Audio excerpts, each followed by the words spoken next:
That's so many cookies. Hello and welcome back to TechnoPoverty. It is Shin Megami Tuesday, friends, and you know what that means. We're gonna get stuck in some sort of bizarre side quest and not get anything done. Oh yeah, I do apologize last time. I owe it to everybody to not get sidetracked by block puzzles this time. Okay. Is my audio working? Yeah, it is. Yeah. We're mic'd, we're working. Brown butter is a classic. Brown 120 butter. is so many cookies. I already said that, but I'm saying it again because now I'm live. D. Hamill's Memo, why 120? Is it for a particular occasion? Is that just a goal you set? Maybe it's just that the recipes yield a certain number of cookies, and to try all the different butters involves, Yes. running that process. Yeah, thank you to Hamill's Mammal. I know about cookie experimentation.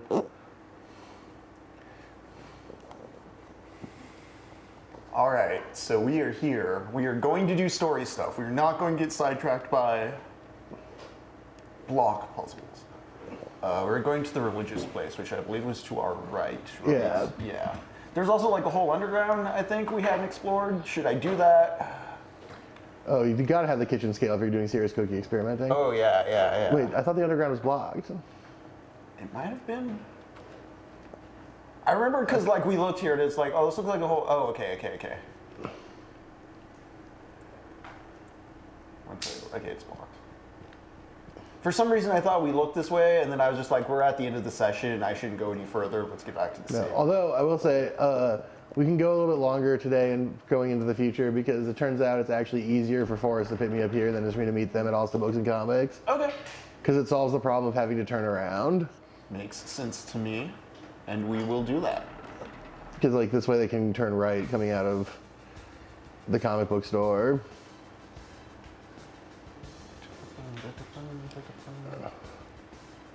Oh, I see treasure chest on the world. Asakusa. Okay, so last time we were going to learn about the state of the mannequin's religion and sort of their ground up approach to the world of right, the world like of Shin Megami Tensei. All the mannequins we liberated from that camp have kind of migrated to this area to start their own place, right? Yeah, and mannequins from everywhere, and they're guided by this like fortune teller. And the arcade game we played was down in that corner, so we're gonna go the other way this time. And we met a serial killer who kills mannequins. Yeah, he had their faces all over their body. Yeah, I thought I was going to fight him, but I guess I made the wrong choice, and he just sort of pieced out on me. Well, he was like, do you want to fight? And we were like, we'll kick your ass. And he was like, okay, bye. Yeah. He was like, that's cool. Did you tweet about this so I can copy the tweet and post it somewhere? You know what? I actually did not do all the go live stuff. Damn. Well, if you do it really quick. Yeah. I'm going to do that also. We're going to hang out in this hall. You're going to see live how we promote the channel. Yeah, you can watch our process. Watch us just punching into the blue sky now live. Thank you all for being here already. And me trying to find the damn link. I guess it's already going to be on the blue sky, so let's go to blue sky and copy from there. The post has been made.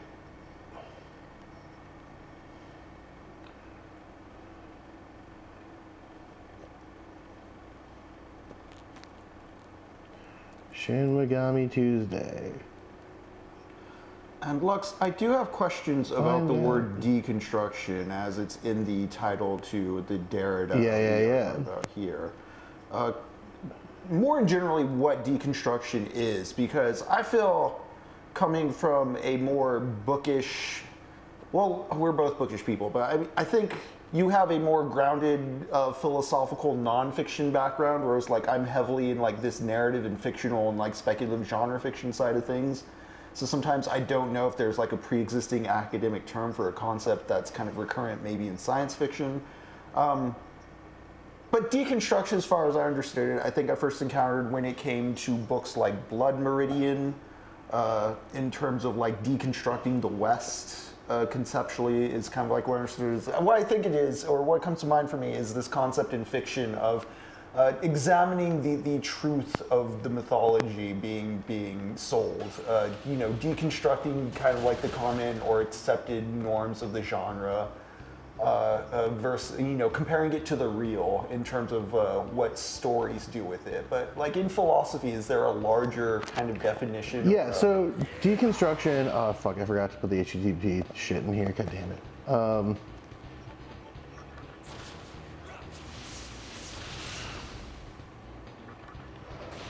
Nope, that's not right either. God damn it. Hold on. Right, I got Pazuzu this time from The Exorcist. Pazuzu from The Exorcist will be in Fortnite. Pazuzu is Hereditary, right? Oh, it's The Exorcist. No, Paimon's... Paimon's Hereditary, Pazuzu's The yeah. Exorcist. You are absolutely right.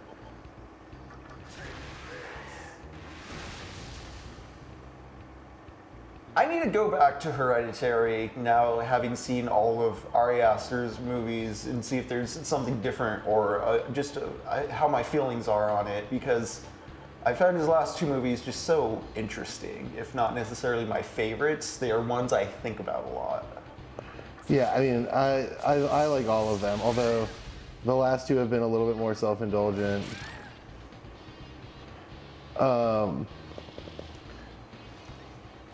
I have to thank Frankie for posting the correct link. The chat is no longer on the side screen, FYI. There we go. Oh, whoa, what's up, Godsey and Burns? Hello. Godsey and Burns? I wonder which of them it is. Oh, what's up, Burns? How's it going, dude? Just Burns, eh? Good to see you. How's the trip to unknown location that we won't dox you and your family? Yeah, let's not. This is a great time for you to be here, actually, because Henry was just asking what deconstruction is in the philosophical context. And so it's like, oh, well, you just got dox yourself, man. You know?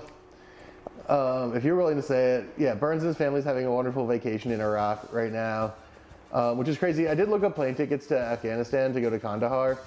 And it's very expensive. I can only imagine Iraq is very similar. Wow, yeah. Hopefully they don't put that triple S on your passport and you get searched every time you go to the airport for the next several years. Or sorry, not on your passport, on your account that then they put on your boarding pass. But yeah, Henry was just asking what deconstruction is in the philosophical context. So basically, a lot of what Derrida taught, like Derrida kind of invented deconstruction as a practice in the philosophical context. I think in a literary context too. He's like the first deconstructionist. And a lot of his stuff in that setting, I think you want to go to that building on the left. A lot of his stuff in that setting. What up, L-Man? What up, L-Man? Yeah, well, Burns, it's sort of that. It's that, so in that setting, a lot of language and a lot of the way that words work are mediated through subjectivity, through society, through power, right? Like a lot of that discussion of justice that we talked about at the beginning of the stream, 100 years ago we started doing this, was sort of about how justice as an idea implies certain things. Remember, he can attack everyone if he's going to attack. Implies certain things about the world. And, all right. Do we need to get one of them? I think they were still aggro last we tried, but I'll try recruiting one. Great. Well, that's important because we do need to know that to go there. Save point. Yeah, I saw that. But yeah, so language, all this stuff is emergent from power, from social context, from social position, etc. And that, when you're reading a text, that is all implicit in the text, it's also implicit in the act of reading, right? And that reading itself and writing itself engender meaning into the thing. And so deconstruction is this sort of process of extracting meaning from those things, not just by engaging with their sort of straightforward, socially produced meaning, but digging out the sort of baked in elements therein. And that includes etymologically speaking, that includes sociologically speaking. Why is Cormac McCarthy making this sound like a vulgar inversion of biblical prose? Well, there's that, right? But then also, I think in the Derridian case in particular, like individual words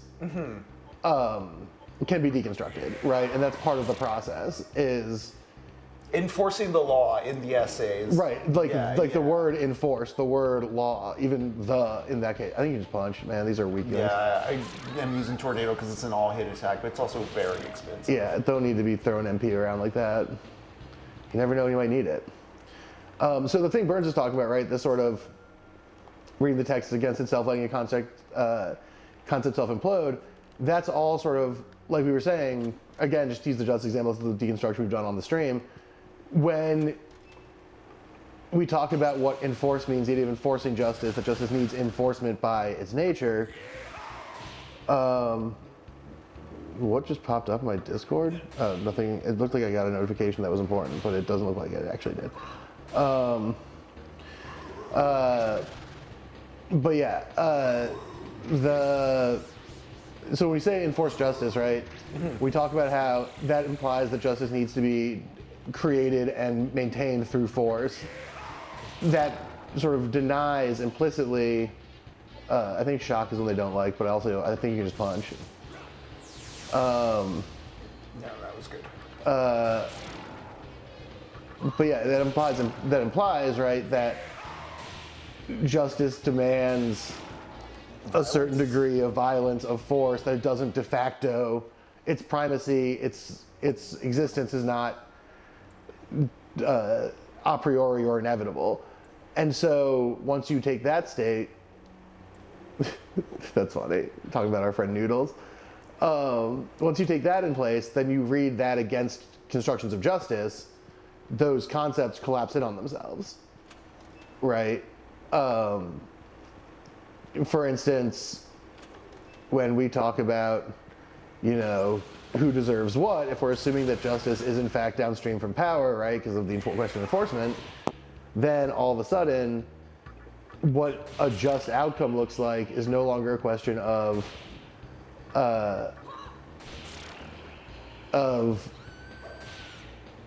sort of an appeal to an a priori moral position, but rather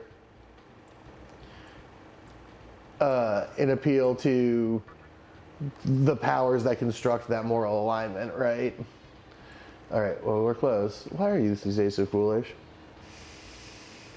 Like an authority figure or something, or a subjective mediator, not like an objective or essentialist real. Yeah, I don't know if would we be better off with it or without them. I mean I say definitely. I feel like maybe she hates the youths.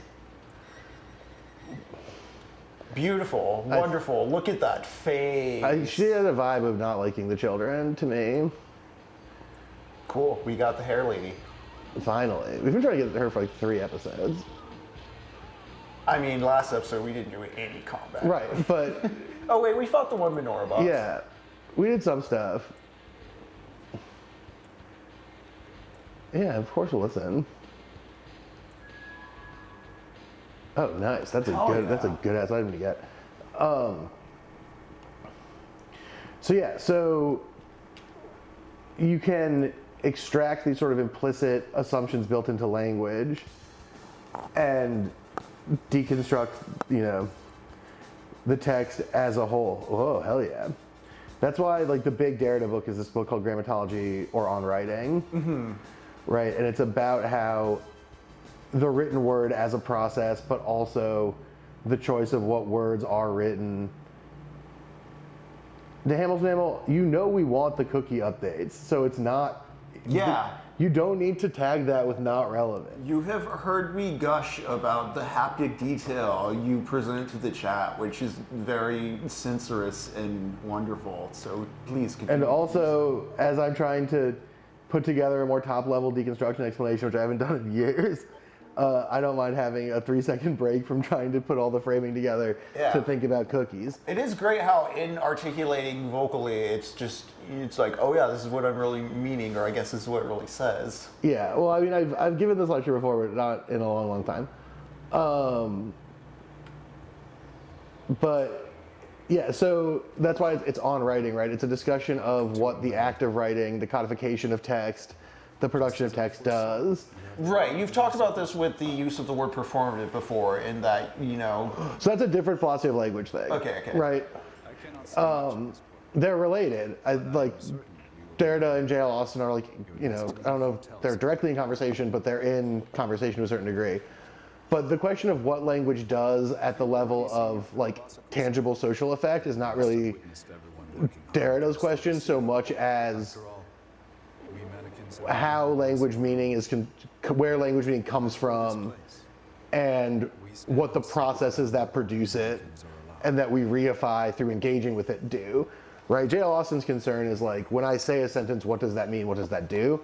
And Derrida's concern is more, what does sentences as a category mean or do? And their component parts. Yeah, we've heard, you told us that already. Okay. Which is like some mud, right? Yes. I'm truly sorry. I must now meditate on the future, for a prayer always leads to an answer. What can be done to shape this world so that we may Like here. peace? We need this answer soon. Oh, yes. Beware a mannequin named Sakahagi. He is a traitor Already to met him. cause, having committed unforgivable atrocities. He is likely somewhere in Asakusa, stalking in the shadows. If he is to hinder you in any way, please understand that he is not one of us. With that, I must be going. Farewell.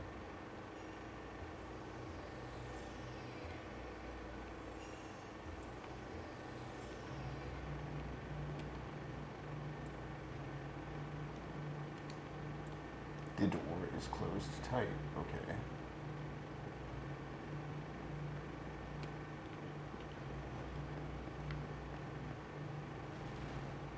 Will the other places be open now? Some of the stuff that was blocked, perhaps.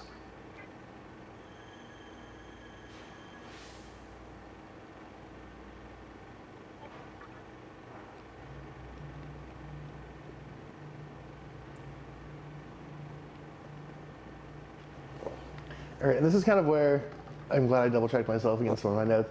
This is sort of where Derrida becomes kind of weird and frustrating, and why he kind of drives some people insane. Okay. Is because sort of in a dialectic adjacent, although not exactly the same as dialectic sort of way,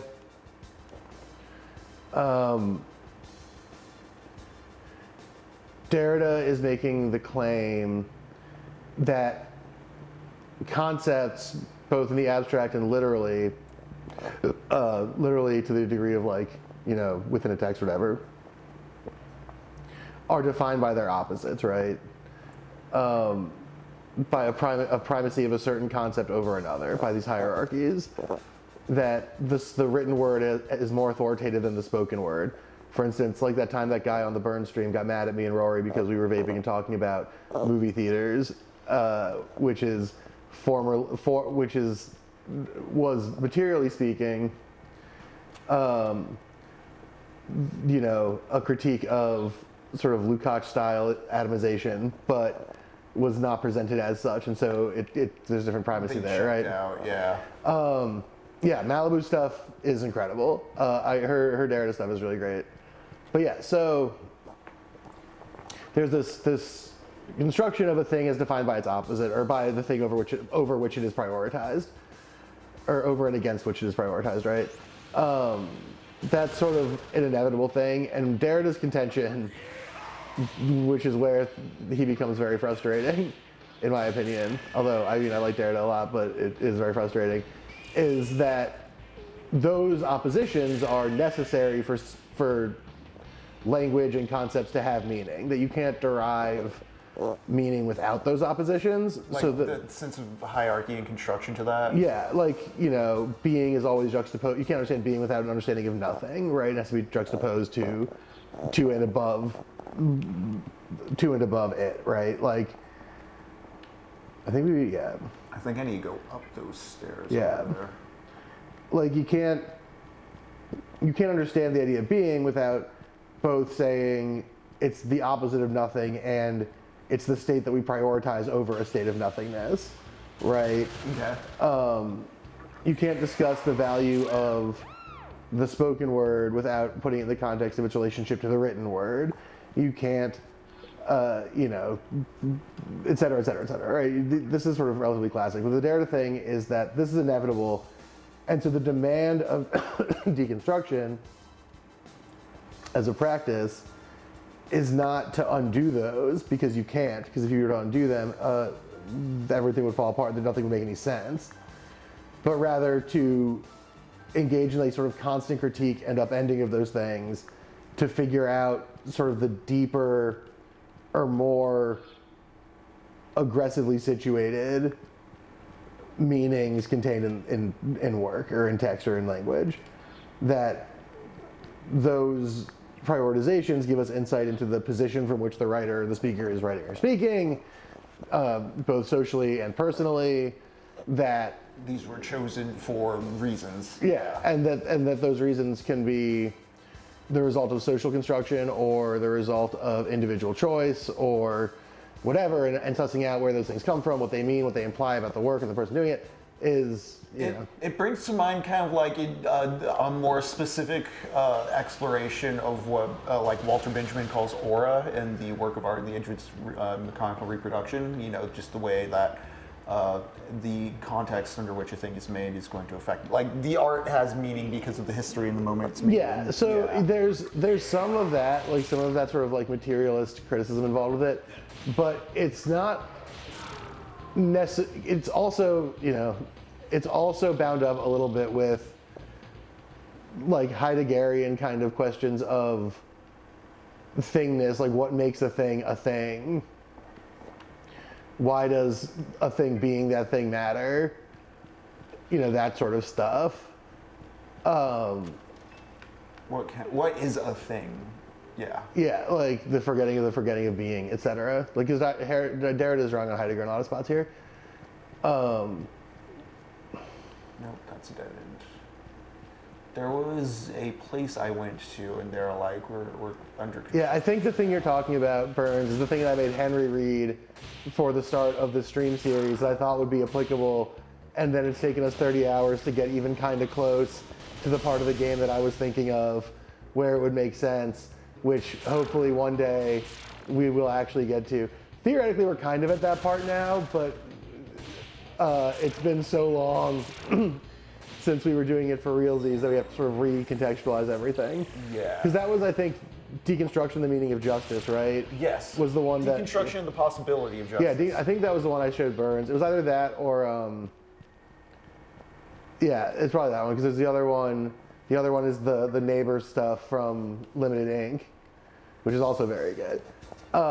Limited Inc. is very good. It's up north here. Neighbor stuff. Yeah, well, Derrida, one of Derrida's ethical claims is sort of that one of the biggest sort of derivations one can make from the Bible and stuff is the claim of sort of unconditional hospitality to the neighbor, right? That's sort of like an Old Testament claim that is like... Yeah, that's pretty Homeric too. That's all over the Odyssey. Yeah, but that's an Old Testament claim that's like central to... Have you gone to that building in the bottom left? Bottom left? Like the left side of the biggest hole, the deepest hole?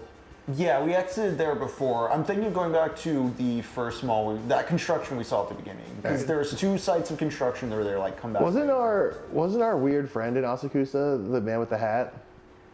Not our friend Noodles. You talking about at the mall link? Yeah. Yeah, I'll check that out. Yeah, too. maybe we should talk to him. That's all on the way back to the mall, so we'll go back to the mall. But yeah, that the idea basically is being that like the unconditional hospitality towards the neighbor is like a necessary ethical position because, you know, it's kind of pairs with the undecidability stuff that like if you start putting conditions on what constitutes moral behavior, you start creating the conditions to consistently undo morality as a guiding behavioral principle, right? Because like, there's something to then like be in opposition to. not just that, but it's just like if I say I'm always moral and treat with hospitality everyone except for people who bake less than 120 cookies, to use DeHamel's mammal as an example. If I say that right, then suddenly there becomes a standard that is manipulable, right? And so then I could say, oh, the context has changed. Now it's anyone who bakes less than 80 cookies is bad, or is, the cutoff's now 80 cookies to become a good person. Or sorry, no, because I like the cookies. So it's like now the cutoff's 160 cookies to be a good person. And then it's like 200. And so slowly you can create the conditions by which the moral universe can be rearranged to property owners, white males, right. Property owners, female. Exactly. Yeah. And those right, and like actually, that's a really good contemporary example in the sense that. Are you a renter or a homeowner? Well, but like, so to use the sort of wokeness, anti-woke, new anti-woke retreat of wokeness discourse that is, around these days because we live in hell.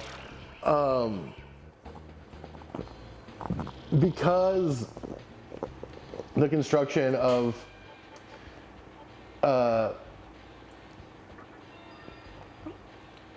would we want to learn a big heel? That's moderate for one ally. Yeah.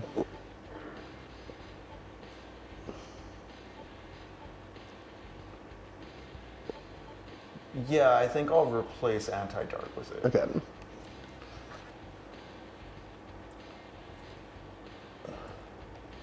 Yes. That's the life form I got from the guys. block puzzles. Nice. We just fully recovered. Nice. Okay, so now the construction's over. So I talked to that dude. He just said, "Welcome to the place. Up ahead's our city." The door behind him was locked. Was I supposed to maybe walk around a bit more down in the water? I don't think so. Let's go talk to Hifumi usually gives us good advice. Our hat friend. Yeah. Or Tajiri rather is the name.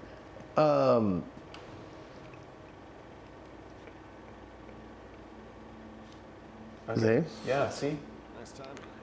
I was also Not only does he have a shitty hat, he's just holding it, which is weird.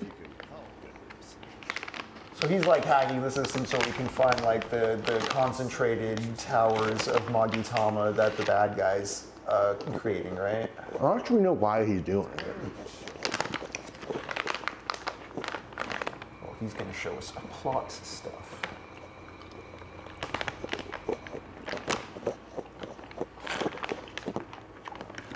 You see it, right? That's the obelisk in Chinoa.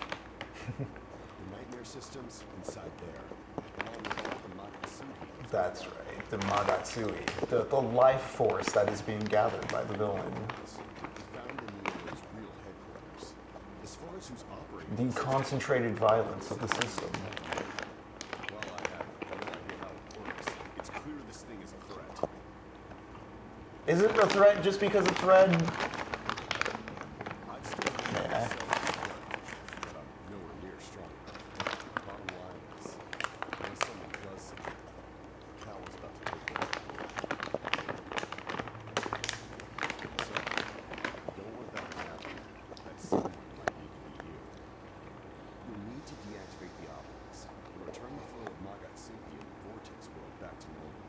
You know what? I am susceptible to protagonism syndrome, so you're telling me I can be the most important boy in the world? To reach said obelisk, you can use the secondary entrance to the Neola's old headquarters. That entrance is locked right now, but I can take care of that. With this terminal, it'll be a piece of cake. I can just transport back there, right? Obelisk looks like it stretches up forever. Who knows what kind of demons lie right there? We don't know what kind of power this so-called maiden has either. All I can say for sure is that it won't be easy. But if there's anyone who can pull it off, it's you. Oh, I guess that's what we're supposed to do. All right.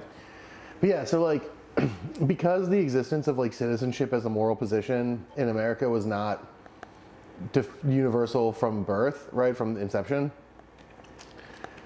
and it had these conditions attached to it, as America sort of liberalized through the 2000s to the degree that it did, and expanded what citizenship looked like, that was cool and good, but now, just as easily, those things can be socially rolled back, right? Because the ethos is not a universal moral ethic. It's not set into like a national mythology. It feels, if anything, like no, we're veering away from what I was comfortable for. Well, right. I mean, there's national mythology there, but it's like that's the core idea beyond just like the social thing is like the idea of an ethic, right? That the ethic. I think we need to go to Ikebukuro.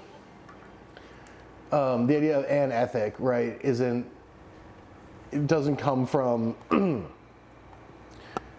the supposition of universality, but rather the supposition of conditionality, which means that power is like, there's nothing disjunctive about the idea of power reframing those conditions, because conditionality as a framework was already baked into the concept, right? It would be very different if the idea was everyone gets to be a citizen, everyone has equal access to the moral goods of society, and then someone said, well, not anymore. Right. No, those things can be shifted by the whatever conditions we determine. Right, we but want since there were always conditions, changing where the line is a much more simple and natural process. I was listening to Burns talk to One Dime about religion and leftism, and I think Burns was saying some interesting shit about Catholicism being able to contain within atheism. Yeah, I think I've heard. Yeah, I've talked to Burns about that before, but I think also I've sort of heard this argument that I'm just thinking like in terms of like what conditions within Catholicism allow that like degree of skepticism to kind of like be recaptured by it in a similar way to what you're describing here with like conditionality always being. I think with that one, it has to do a lot with the question of something we actually talked a little bit about last week, which is like the faith versus works distinction. Yes. Right? That like if works has a primacy over faith, right? If you assume that's the appropriate construction of good Christian behavior, then the existence of a deity by itself. Well, I think you need to leave Ikebukuro and go in the tower, right? Yeah, I think there's like a second exit though. Okay. So I think you have to go outside and then. Right, like if you see. The Nilo's headquarters weren't in Ikebukuro; they were near Ginza. I think they were that weird tent. Yeah. We went to the wrong place. I goofed. This is Gozo Tino's headquarters. Yeah, this is the wrong place. I goofed. But yeah, because like I think one of the things Burns was hitting at, one of the things I found interesting is like, yeah, if your sense of what a religion's for is beyond just like is God real or not, and there's more like that community and such, it's like, well, maybe the highest priority isn't like the realism or the literalism of a deity. Right. I mean, this is why you get people like me who are sort of hell yeah. Good. Cool. Want to know more about I would love a cookie. I might grab a cookie somehow on the way to Forest after this. We'll see about that. But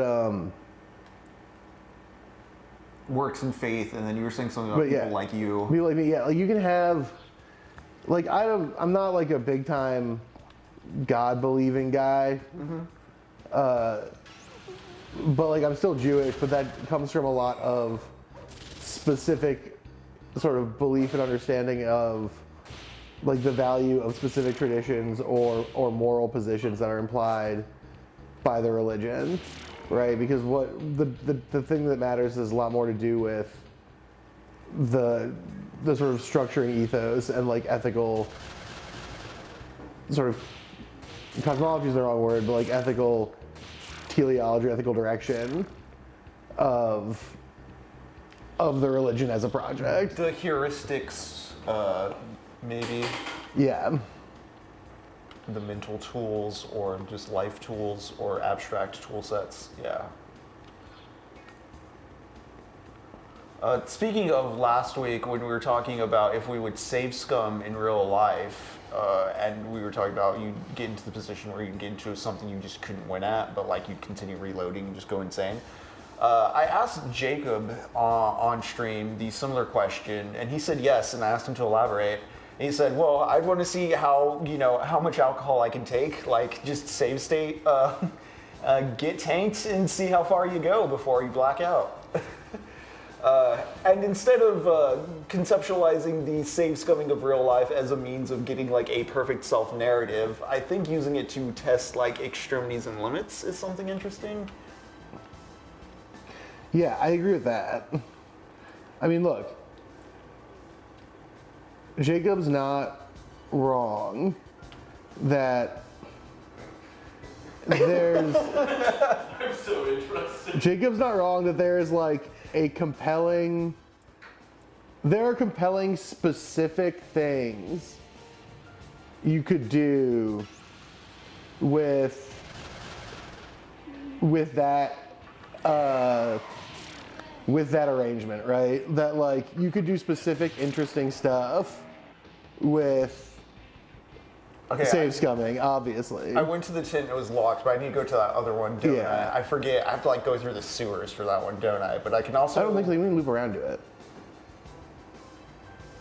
Can't you just go south and then up and around? It's been so many weeks since we went there. Let's see. No, because that's cut off there. Can you go up the other way?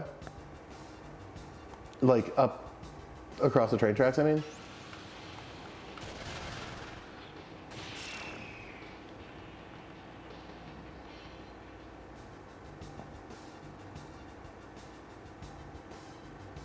Can I shortcut it? No, I can't get up on those train tracks there, at least. Can I? Nope. I travel there somehow. I just need to go to the model link and check. Because I think I can just go to like the far side of the sewers.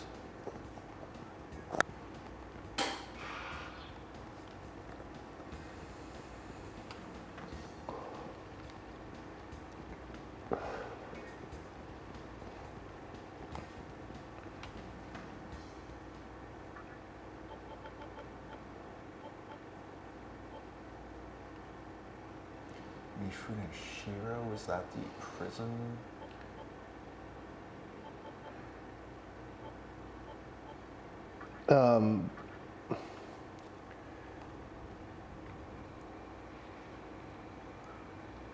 Yeah, it's sort of like the movie Another Round. Like, I mean, the thing I was gonna say, Jacob's not wrong about. Sorry, I got distracted because I found a deal on those microphones we were talking about and decided to Nice. grab them.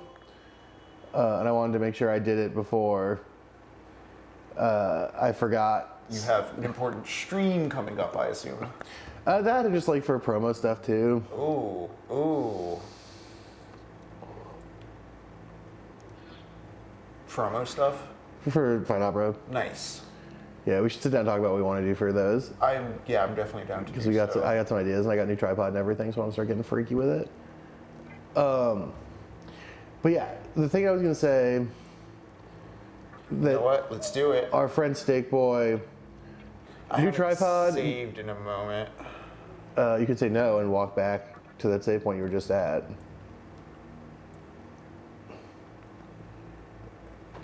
And then try again. New tripod, new mics coming in, got the new camera. It's about to get wild. I want to start shooting a lot more because Yeah, that G5 you have is if I'm very not nice. if I'm not doing anything, if I'm not doing gigs, I should be making stuff. So I need to get back. I need to get back to doing that more regularly. There's a period I was doing it fucking all the time. I don't want to say too much, but I know Jacob's been working on making some stuff this past weekend as well. Hell yeah. Yeah. Yeah, I got to make some sketches. Oh yeah. And some shorts and whatever. So I gotta start trying to bang stuff out every day. But anyway, that's neither here nor there. That's why I got distracted. The thing I was saying Jacob was right about is that like there's obviously specific things it would be cool to be able to save scum to do to figure out. But don't try to romance But- Frank Sonic. No, Oh boy, it's a but skeleton. on a my horse. point is more that like if you can use it for anything, then if you use it for anything, then eventually you'll run into situations where it'll drive you insane. Right? Like, my claim. Rich people would be absolutely crazy being able to just do whatever they want. And then it would. Well, I don't think that's what'll drive you insane. What'll drive you insane is, I think, like, For instance, just try the wind one, see what it does. The wind one? Yeah, that one. Right. Okay, he blocks that, so that's no good. Try ice. Hit him at all. Guess we don't know. But what I'm thinking is like, I try fire. But like what I'm thinking is, if you can save scum eternally, you can, you know, can I ever convince this person to give me $1 million? Can I find the right thing to say? And there might just be no right answer. And then you're just stuck in a loop trying that forever until you go mad. So my issue with it, oh, you shouldn't use that because he blocks it. My issue is that, although it is good to get the cogs off, he blocks that too. And you gotta be careful. You can't be running into blocks.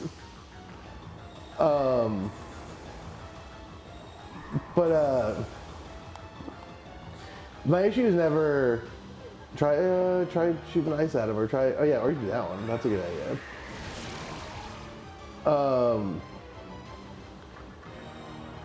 My issue is never like, oh, you're going to. You can't do anything fun with it. There's obviously a million really fun things you could do. However, the downside of becoming sort of psychically trapped by the possibility is like significant. And that's sort of where the problem is, in my opinion. Yeah, it's not.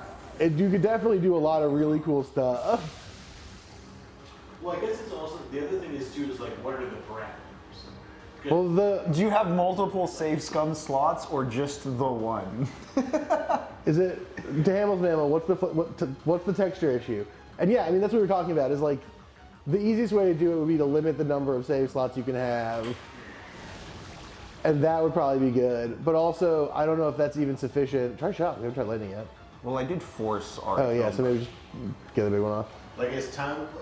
My question about it is probably like weird and tangential as far as like the timing of it. Like, say I'm gonna live till I'm like 75 years old.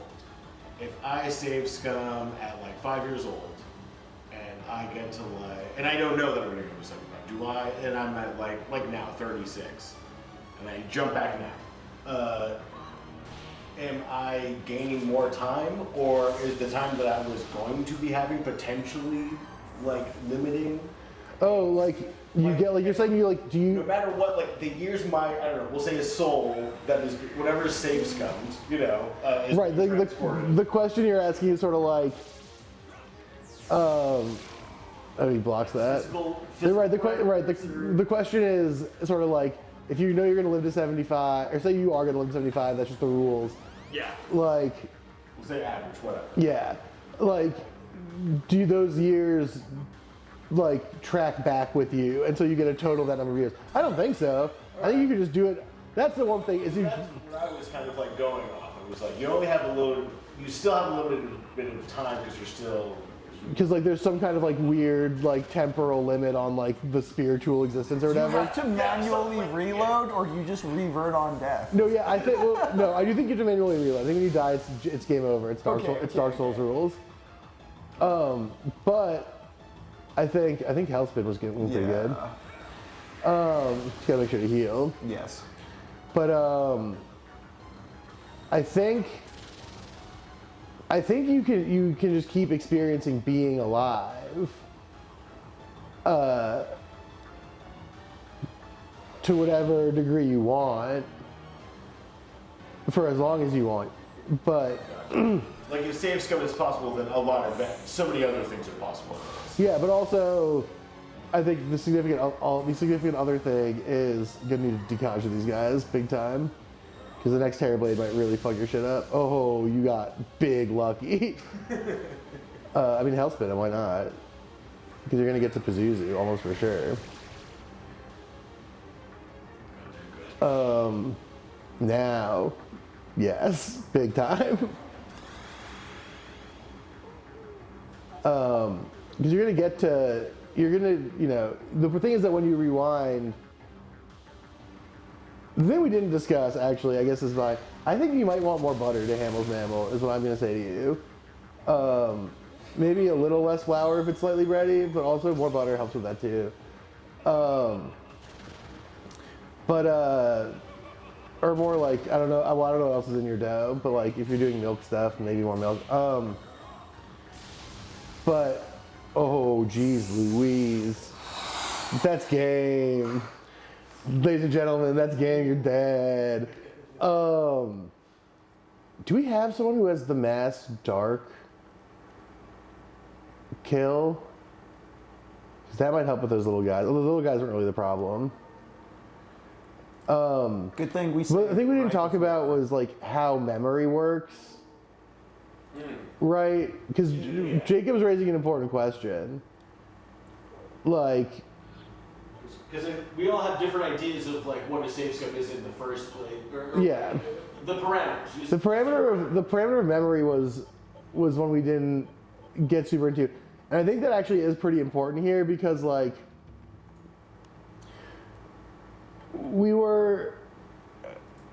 So, does he have, is his light or dark? I guess to check. Oh yeah, he does. Okay, so you could try popping the dark one to try and just wipe out his little goons every time. Because I think they're weak to dark. This one?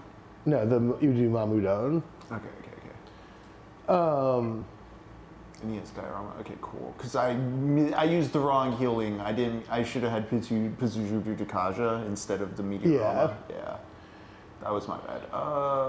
That's how we learn, baby. Yeah. I'm surprised I haven't died more in this so far, honestly. Going in, everybody was telling me this is such a punishing game. We've had a few holdups, but yeah. We got stuck on Thor for a moment, for sure.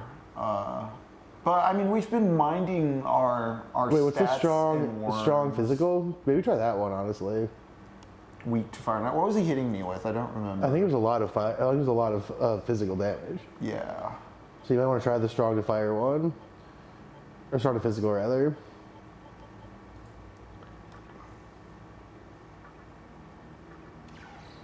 But yeah, because you're talking about memory. Jake raises a good question here, right? Like, if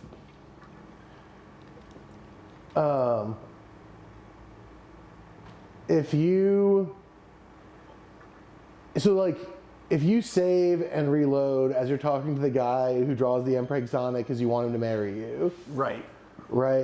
and you are reloading it knowing the thing you tried every time, you remember that, so you can try different things. Does that memory also translate to if you saves come back to, like Jacob was saying, age 5, and you remember everything that happened as though you were still cognizant of all that stuff? And I think that's a good question, because that obviously changes everything. Because obviously if I could go back in time when I was 5, knowing everything I know now, I could just be like, hey, you guys ever hey, anyone ever thought of an iPhone before?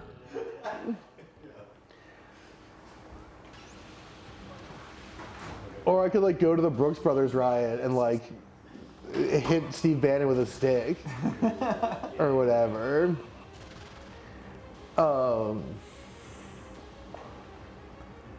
Yeah, I think a little more butter and maybe a little less flour will get you where you want to go if breadiness is your problem. So you want to go down?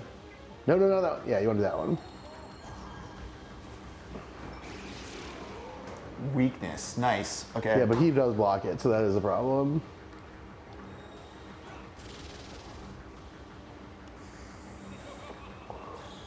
Yeah, blocking it's a bit of an issue. And I don't think this game I think this game predates them inventing things that actually do light and dark damage. Light and dark? Well, I mean like damage as opposed to just like light and dark spells just do insta kill. They don't do direct damage stuff. So you could Hellspin. Hope I can use healing though. Yeah. So maybe you could try and pop it again and then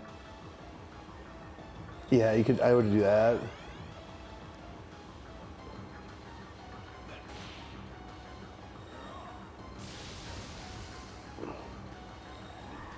Yeah, I don't know if this is actually an upgrade on the approach, but we'll see. Because I need everyone to go. So you need to Hellspin, and then he needs to heal Hellbiker. Oh yeah, I think this is worse than having Kushinada in. Yeah. Damn it. That's alright, we got experiment. It's the only way to solve the problem. I can summon later. Yeah, you try that. I think Focus is good. You can also try Warcry sometimes, because that's going to bring down their offense and defense. And then Takasha them.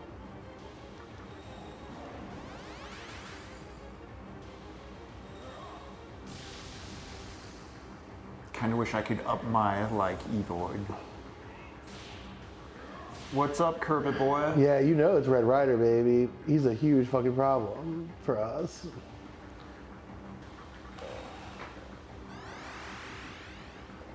Yeah, I do think we kind of need, I mean, you could try that, but I do think we kind of need, oh, that's bad. I do think we kind of need Kushinada as a backup healer, or as a secondary healer. Okay.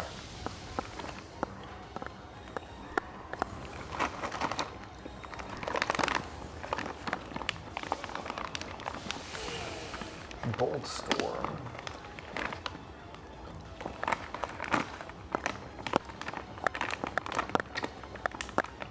Yeah, no, Daisoju was a bad choice. I think our loadout last time actually probably would have won. Because we had it under control, but like, just mistimed some unit deployment. I would just pop a Mediorama and try and tank this turn, see if you can just reset from here.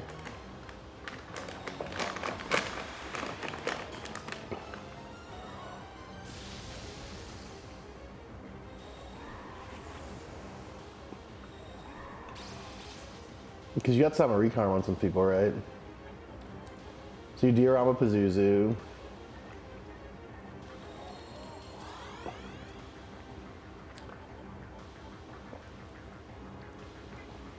I think Mr. Ooze was already focusing. Nope.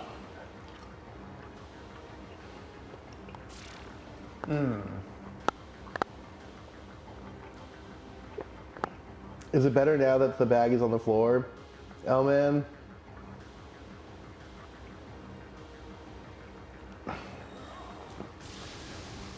That's not good. That is not good. I think you might just play this out till you're dead and then try Warcry and see how they react. Like what's their move?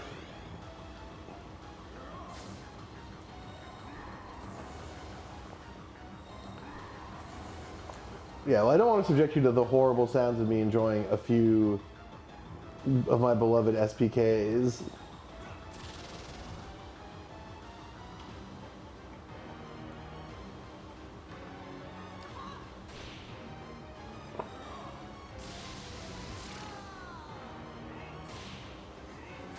Yes, just beat him. Okay, so he will use turns to Dekunda. That's good to know.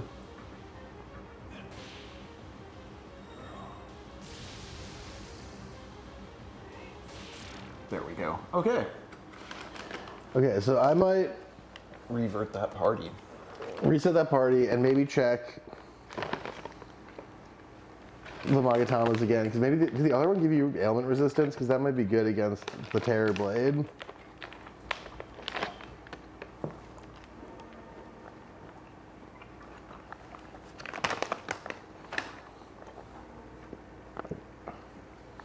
Well, blame to Hamill's man who's talking about these incredible cookies. Hamelsman was always coming in with the tea and the treats. Okay, we definitely want Kushinada. And then check the Magatama really quick. I just want to see one thing. What good the one you had last time? Okay, so no, it doesn't. Okay, so never mind. Yeah, I think this is the loadout.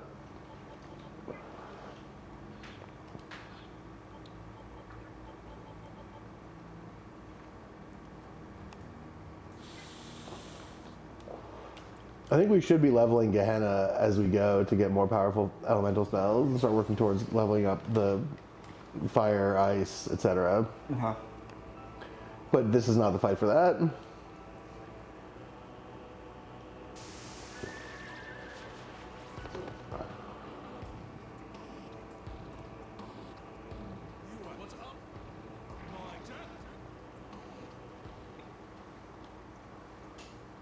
We will defeat this skeleton on this horse.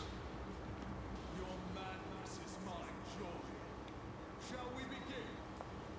That's a cool thing to say. He's so cool.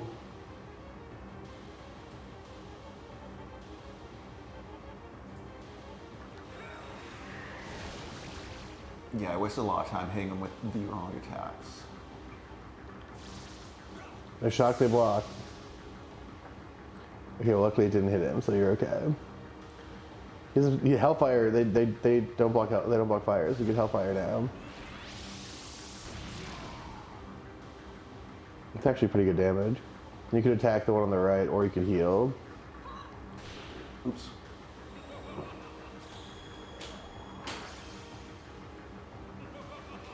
Dragon Eyes is just, yeah, skill boost or turn boost. Huge. Huge. No, I did shock last. Yeah, another Warcry focus. I haven't seen him do any jaw effects yet, so. Yeah, you don't do that. You can Hellfire again. Because you can. I need to heal the biker. Yeah, you can heal with Kushinada. Whole party, there we go. Yeah. Okay. For some Nah. reason I thought I selected her. Now you're Shin Megami Tensei, baby. A succulent meal. We love a succulent Chinese meal. To get back to deconstruction, Oh, clutch again. yeah, alright. Lux, what's upright science fiction from cyberpunk in your opinion? And is there something to deconstruction or postmodernism or Well, okay. Well, finish the question, I guess, because the first question I have thoughts about, but what's the rest of your thought? as far as like, do they have affects or influences on the science fiction genre in a way that shifted it towards cyberpunk, or does cyberpunk integrate any of those concepts into its Like, functions? for sure, a lot of post-structuralist social theory has a lot to do with the advent of cyberpunk. I might even Hellfire because I only got one Tarkash off.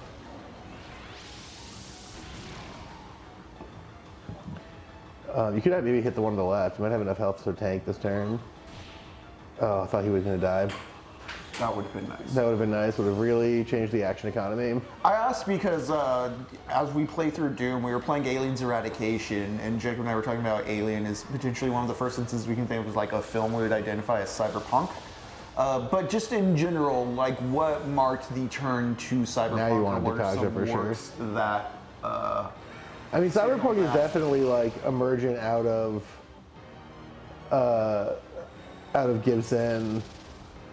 Philip K. Dick is kind of I think of like Philip K. Dick and Ballard as sort of precursors, or some like middle vestigial organ type thing. Yeah, a little bit. I think the thing with them, you're going to want Deconstruction big time. They're really juiced up right now.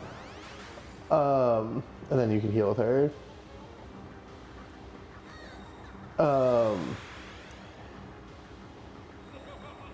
I think the thing with the Philip K. Dick thing, and I guess to a certain degree Ballard, is yes, that's what you want. Now you can do big. Now you can go big damage mode. I believe I'm already focused. I think so. Yep. And then you can Hellfire and you can maybe kill all of them. Oh, okay. Interesting. Yeah, you can try that. Oh, not what I wanted. But knowing that Hellgaze is a weakness insta-kill on those guys is pretty good to know. Because that can get you some extra turns in. Definitely get Deconstruction though. Yeah, you're gonna need to Deconstruction big time.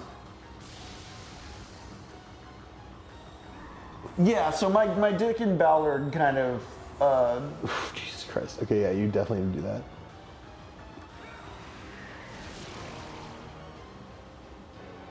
Or you were saying the problem with them. Well, you know the problem, like they definitely.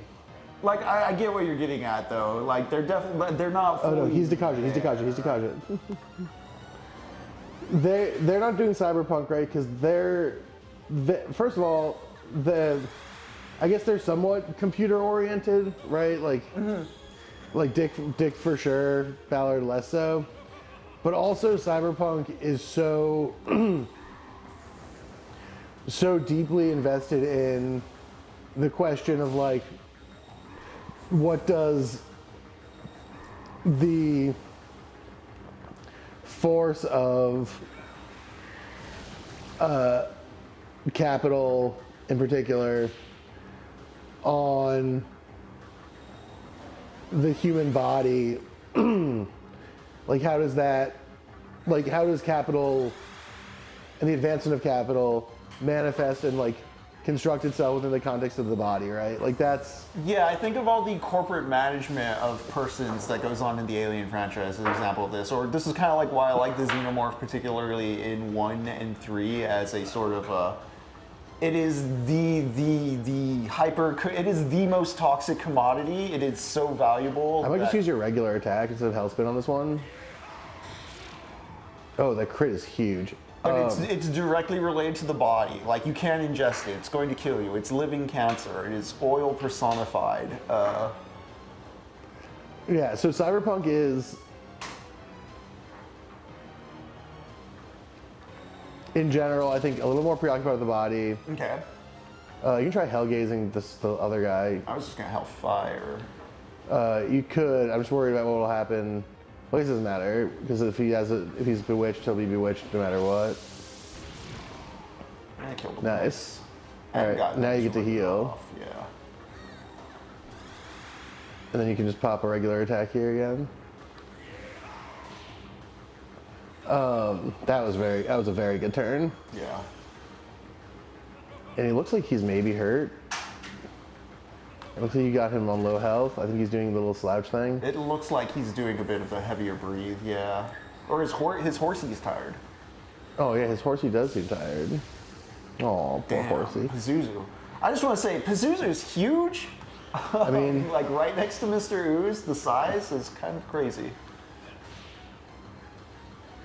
I don't think you need to Dekasha, right? So you could Hellfire if you wanted to.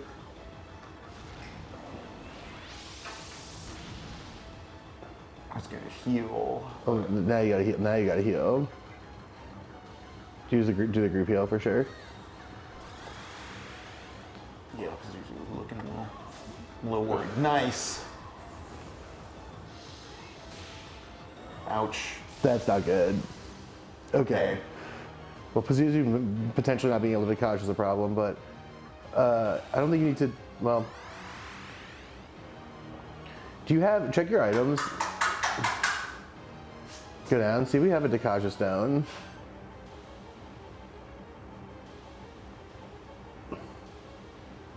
I might pop that just because it is possible that Pazuzu won't be able to do his thing.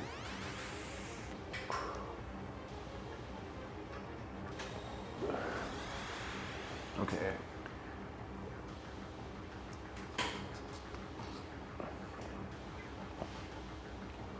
I mean, try Maragi on, I guess. Maragi. Where's that? Down the bottom.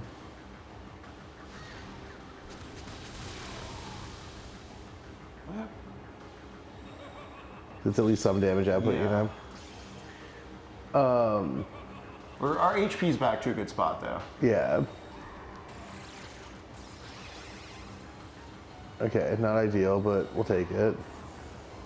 Would have loved them to do that to Kushinada. Oh, I thought Mr. Ooze was resistant to that shit. That's okay. You can just do a regular attack.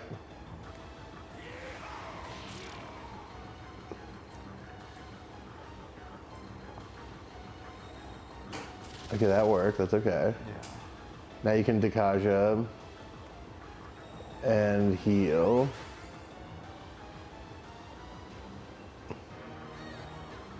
They're gonna need another big damage output turn because even though we're chipping away at them. We're focused. We got it. Yeah. Because even though we're chipping away at them, though, we are losing MP. Yeah, and they're juicing back up. I think we can. Ooh. That's not so bad. Yeah. Yeah, I might. Okay. All right. Well, regular attack.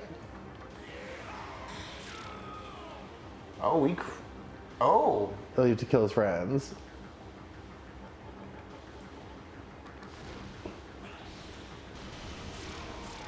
Yeah. But you did it. Yeah. Hell yeah. We were all like, oh no, we better lock in, and then he just died. Well, it was gonna die eventually. I should know if the timing was on our side or on their side. Menorah of Insight. Is this the Magatama I want to roll with? I think you want to start working Gehenna so you can start getting. Fire? Yeah. Stronger fire? Yeah, because I just have Hellfire, which I've had since like the start of the game. Yeah. But pretty dang close to. I like the rest of this party though. Am I on the right path? I was going to exit the sewers. I forget.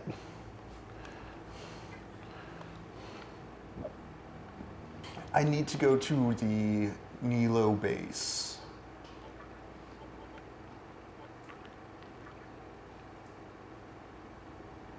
But first I'm going to go heal at Ginza. Heal and save.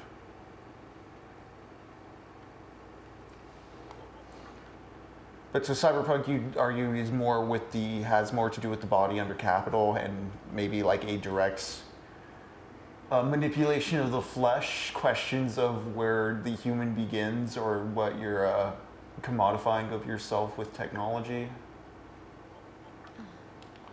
Yeah.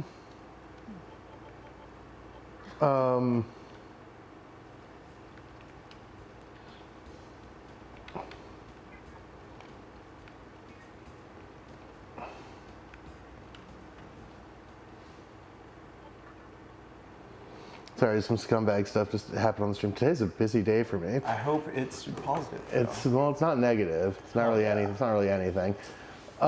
Which is sort of where we've been at for weeks.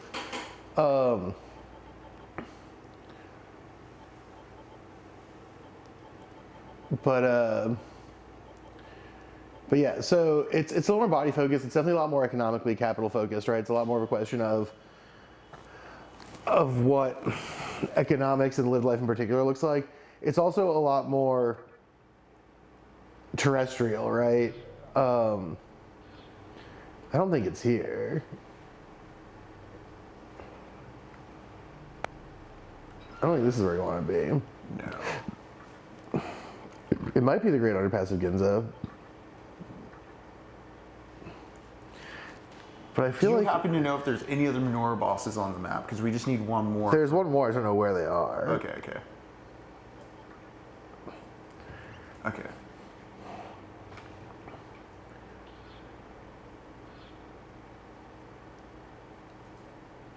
So I want to.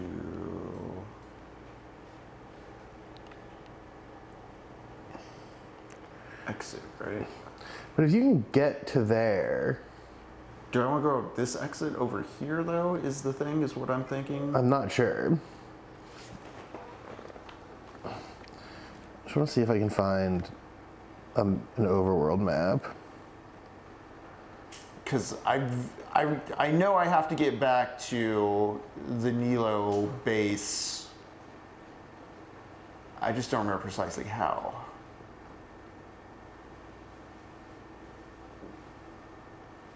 Oh, Kirby Boy. I think I'll hang on Mystery for now, Kirby Boy. I'd prefer to actually advance some of the critical path stuff. Although I do love the Amali dungeons. I wonder if it's. I have an idea. Can I take the pilot seat for one second? Yeah. I think I'm already heading in the wrong direction here. It looks like I'm going backwards.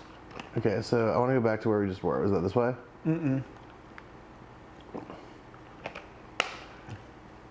Or where the exit's right there. Exit right there. Or that's. How do I get back to that's the? towards where like Matador and shit is. Yeah. So how do I get back to the go down. You want to go turn around? Go, yeah, that to your right. Okay, and then go down. Yes. And then you should just have to cross the water. Or wait, no, I think you just went down to where the I don't think you can get into the water from here. I think down there is where the junk man is, or that one mannequin, the shop mannequin is. So keep going back that way, yes. Cross the bridge, go around, go down the ladder. Right there, yeah. Okay. Irish butter, yeah. That Kerrygold. Kerrygold is the good stuff. Kerrygold unsalted, my go-to. A profoundly goated butter. Oh, he just wants to be friends. Yeah, no.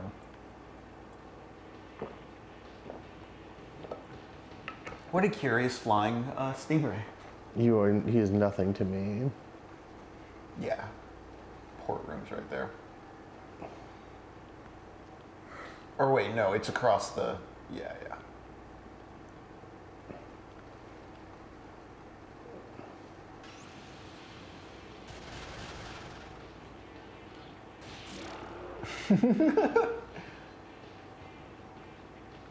Pure bully.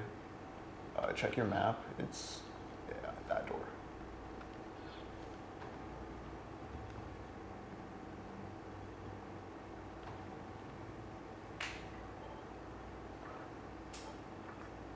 Yes.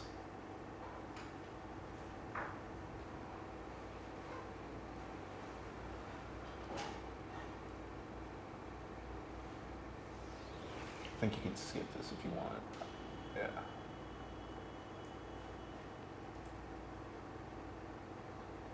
I don't think I'm exactly right, but I have a suspicion. Because remember, way back towards the beginning, there was like, how the fuck do I get out of here? That way. Way back towards the beginning, there was the ferry park, and we... Way at the start, yeah. Yeah, and there was like a side of it we couldn't go through. Or there was like a gated area. I wonder if... I think you go to the left. Oh? Muscle. Thanks, dude. Nice.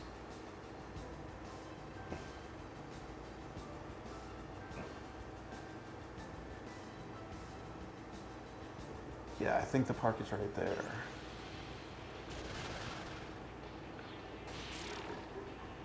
Shouldn't have even approached you. Okay, so we can't get there yet. It looks like. No, Oh. go north. I was about to say. Well, I think I want to go to the other side of it.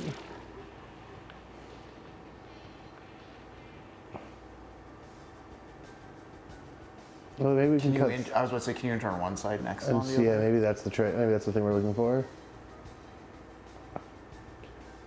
It is Kerrygold. Nice. D. Hamel's mammal.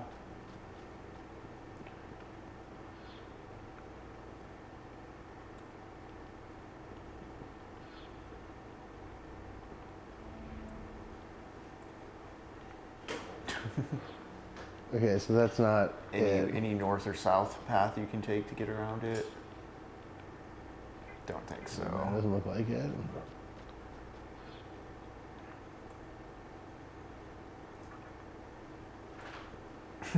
Sick, I'm dude. just flying around my boner here.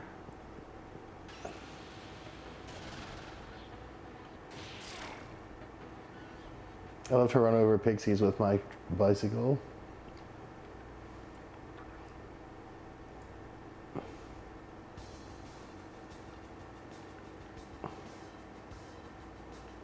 I wish there was just like an overworld map, but Me too. oh no, are we fake gamer boys? Are we too casual? No, we'll remember. I think just going from, I want to just go from Ginza. Yeah, I want to say it is popping out the other side of the tunnel on Ginza, but I'm not sure if that's right, but I think you might be able to go from regular Ginza. I'm going to go do some exploring and find out. because didn't we go down the highway to get to the other side? Like we traveled somewhere, we popped out the other side. But I thought the far side of Ginza took us to Ikebukuro. Maybe Ikebukuro, not Ikebukuro prison. Although maybe we can backtrack from Ikebukuro prison. No, that'll lead us to Gozutino.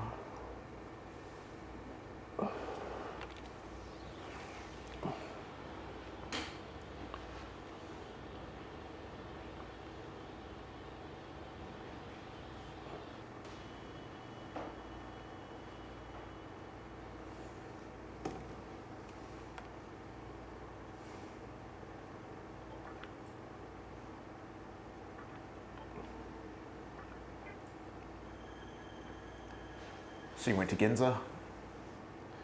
Yeah.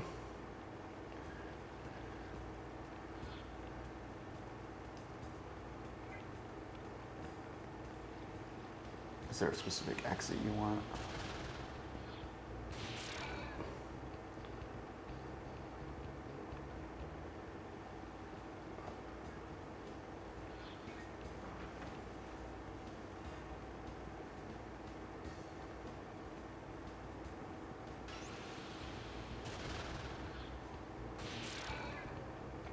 I told you when we started there was going to be some kind of thing that we get stuck on that may force us to meander endlessly for a long time.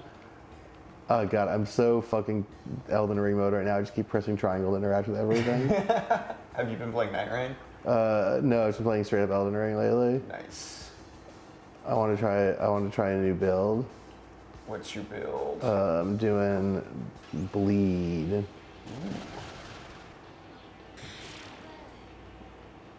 Jeez.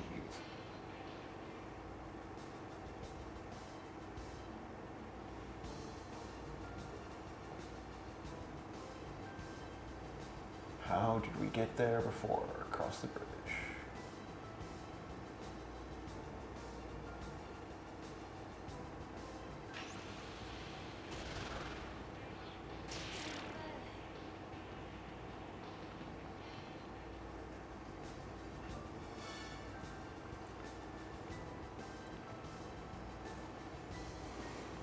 Like, don't we go through that building and pop up on the other side after we go down? I'm going to check that out, but I want to see, If going over this does it? yeah, if there's an overland loop. Yeah, I think so.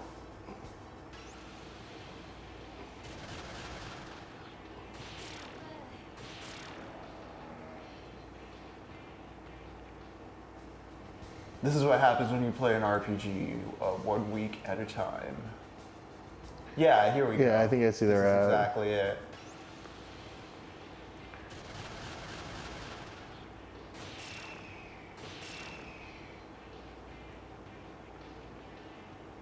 Ooh, some dispoison. That's pretty good.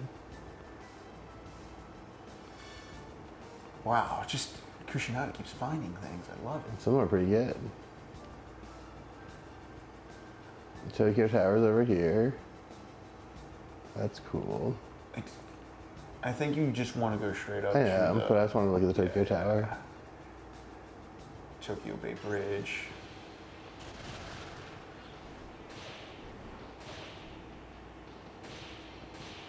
Does SMG count as cyberpunk? I don't think so. Okay. Because it's not like, it's not, I feel like Cyberpunk is really defined by, well, there goes my Kindle.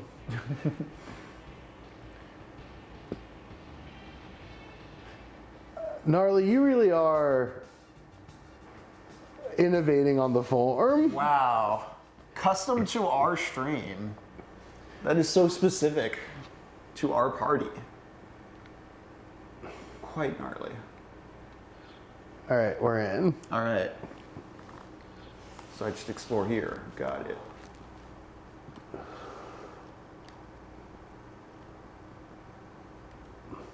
That's the exit, I think.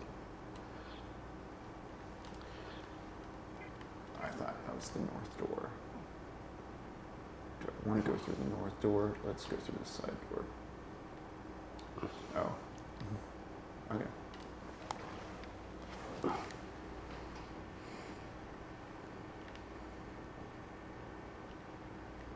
Call you sub. It would be very funny if that was the actual Subway slogan. Doubling up on way like that.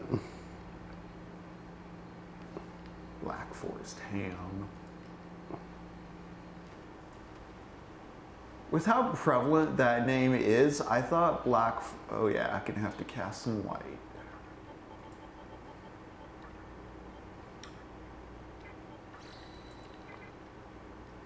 I was about to say, I didn't know the Black Forest was literally a black forest because of how prevalent the name is on hams across so many various brands and types. Yeah, gnarly, it is Burger King. I thought maybe you were doing that on purpose, but I couldn't tell. We've gotten succubus before. We don't need this. But no, it really is a place, and in Europe, you actually have to be from, your product has to be from the Black Forest to have the Black Forest label. Apparently in North America, we just don't give a fuck. No, that's classic. Yeah. Yeah, no, that's Black Forest is where Heidegger lived for a while. Yeah, Hermann Hesse apparently as well. Some of the ham is, but not all the ham. It's not, if they call it Black Forest ham, it does not guarantee that it's from the Black Forest. In Europe, if you're buying Black Forest ham, it is. In America or Canada or Mexico, no, you're getting lies. What is up with Black Forest cake, though? It looks delicious. I was looking into this because I had questions. My hot take is ham is not a very good meat. Yeah, I'm an anti-ham guy. I was recently fighting with Greg about this. The movie Friendship has a drug trip scene in it that is the most banal drug trip in a movie, and it is the perfect use of Black Forest ham as a punchline.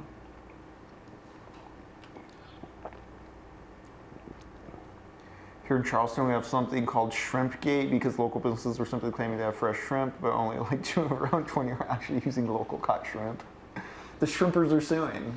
That's so nuts because the fresh shrimp in that part of the country is so insanely good. Charleston, North Carolina? South Carolina, just like there, Georgia, Florida. I've had some really good seafood in Florida. It's like the only thing I liked about my time in Pensacola. On one of my road trips around the South, back when Jack and I were doing that for a job,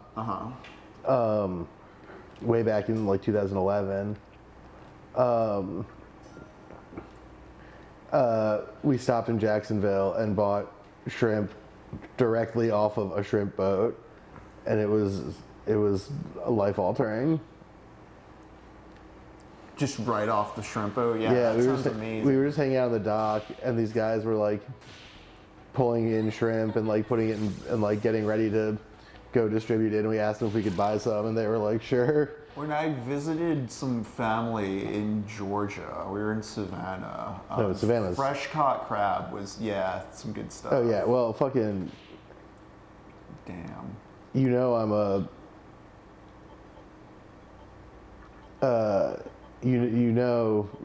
famously. Oop.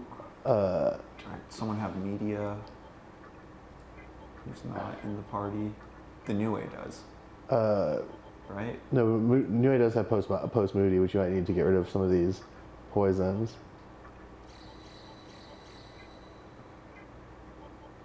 I think everyone in the party is your main healers, so you could just do your round with Taisoji though. You just give everyone. It costs about the same. Yeah, basically they're catching me out of the ocean, popping directly into our mouths, and it was awesome. Yeah. But yeah, you know I'm a lad from crab country because DC is right near Baltimore, Yes. the crab capital of the land. No, not crab. Crab. and it we- all returns to crab. Yeah, one of my great dreams is to get luxury seats at an Orioles game, because if you get luxury seats at an Orioles game, you can also get soft shell crab. Oh shit. And I would love to just sit in fancy seats and watch a baseball game and eat a whole crab. Me, I'd serve crab legs. I made a soft shell crab recently, and left one of them on the table by mistake when I went to go check the laundry. Ooh, And Noodles ate a whole crab. Was the animal all right? Yeah, he's Can fine. dogs. Okay, I was going to say I don't know. Can dogs eat crab? You can eat a safely? whole. You can eat a soft shell crab and it's fine. Okay, that looks critical. I'm going to explore that one last room over to the side here.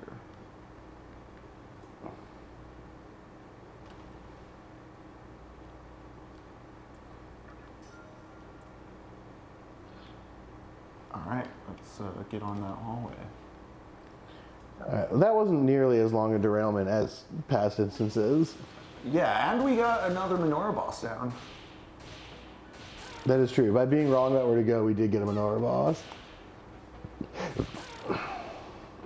Is the other one behind us somewhere as well? If we kept looking backwards, would we find it? Do you know?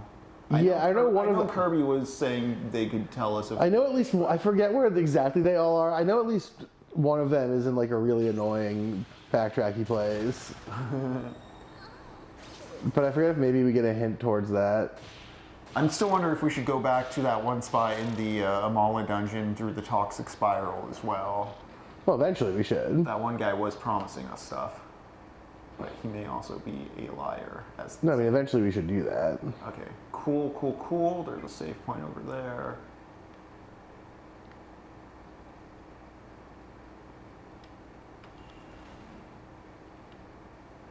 The true core. Yeah, this is where we fought that lion man. So I assume I want to go that way. I think so. I'm gonna go save this way first. Oh, Yeah, fucking yeah, right. nope. Eat shit, Henry. Nice try, dude. Doofus.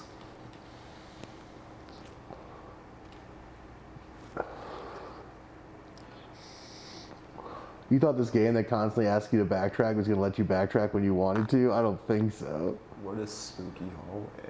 Holy This is a pretty spooky hallway. They there's, love. like, no Hey, wait! Oh, encounters. something on the right. Maybe. Or is it just flashing? It's just flashing. Interesting. Yeah. Just a long, spooky hallway so far. Wow. All right. Any encounters on my road underground here? Well, we are just going from here to the tower, Is this the underground road to the Tokyo Tower? to the obelisk, wherever that is. Right. Oh. Well, you don't want to turn your light back on. Do I? I guess you don't have to. I mean, it's a straightforward hall, right? Yeah.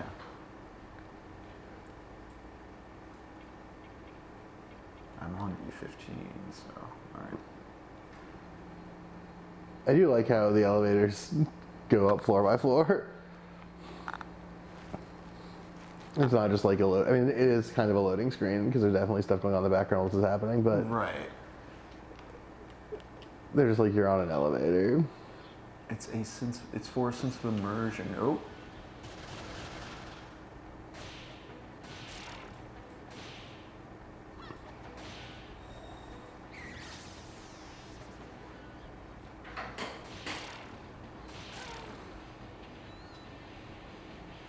Yeah, haha gnarly. It is wild how global capital will render things expensive in ways that It don't is- seem to make sense. It is truly nuts that it's like, I shared a thing on the Discord right before stream started. I haven't dove into it, but it was something about like it was just about the AI bubble and how much like new GDP is like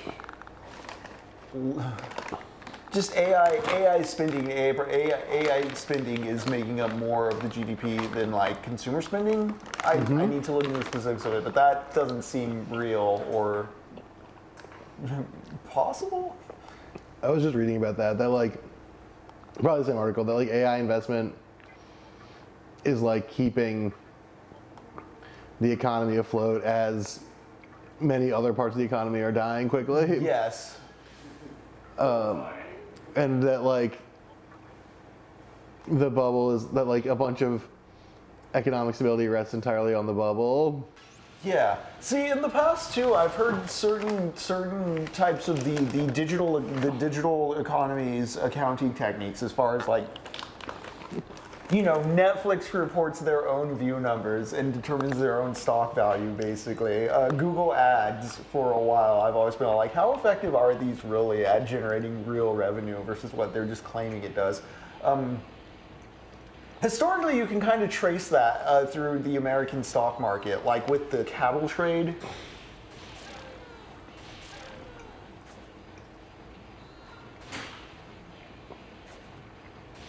No need to dither around. These are wimps. Mm-hmm. Bang, and now we got Hellfire.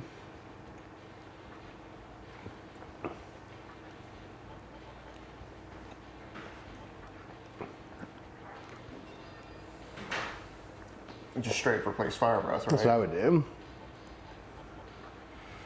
But yeah, like when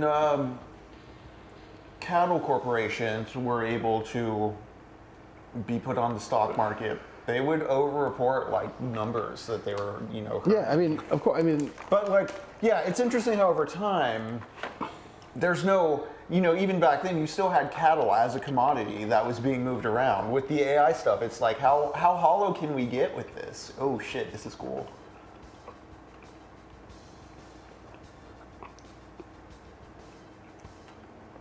I take it, I just go to the tower. I didn't have to go around the other way, but yes.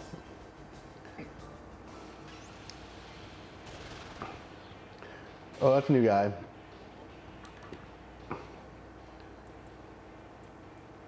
Principality. Come on, Statue of Liberty, join me. Sure, we just found one. Oh, we're too boring. Yeah, I mean, I do think your alignment, I don't know how you track alignment, but I do think that your alignment is pretty away from an angel.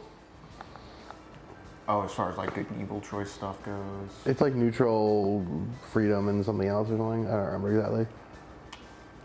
So we could wander around here a little bit, or we can just go in there. I was gonna say, I kind of want to explore the immediate areas if there's any treasure chests or zones.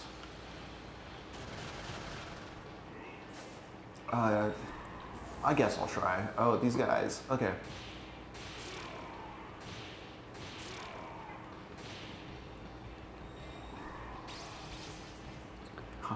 So yeah, you can pass and talk to power.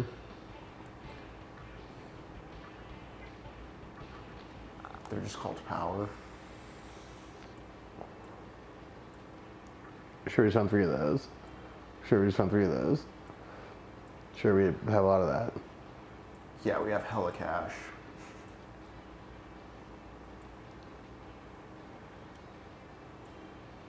I feel like this guy would say no, but I'm not sure. Hell yeah. So we've got this dude and the hair girl so far this session. And I remember last time we were mashing dudes together to make space. So I think we're pretty good on our bench right now. Let's see. Yeah. Okay, I got 1 slot open. Maybe we should mash people together.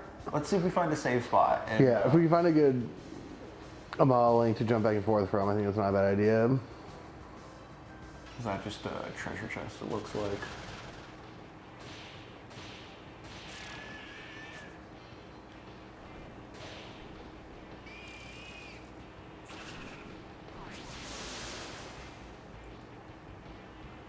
What if we just all say "my bad, dog" and forgive all debts, and then we just reset capitalism? I mean, that's a cool idea. I do think there is an underutilized appeal to the concept of a debt jubilee that's... Like, yeah, I think you're able to go into that thing. It's not, no, maybe you can't go in there.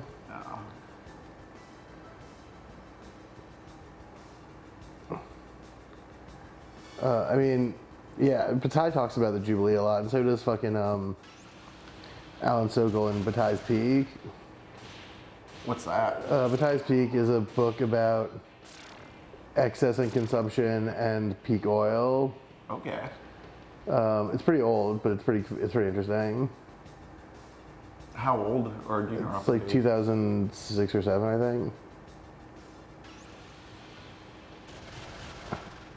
Oh, We can try again.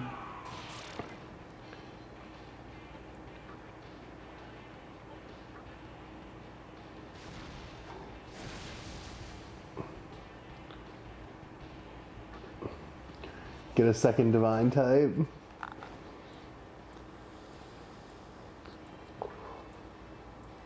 Sure. Oh, it's tough, but sure.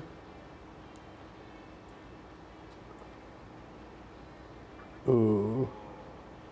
Hell yeah. Hell yeah. Getting all the cool dudes this time.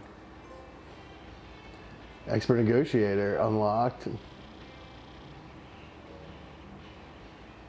Collecting the trophies. Is that a chest? Is that one in...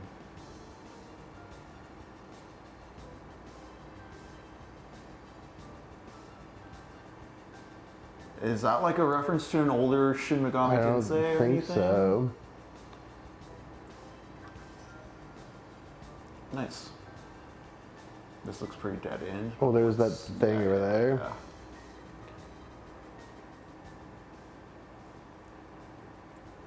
Is that okay? Okay. So the hero's grave. Mm-hmm. Interesting. I'm pretty sure that'll become relevant again eventually. But now I think it's tower time. Yeah, I think it is tower time. You're right. Chat, we are storming the tower. Oh.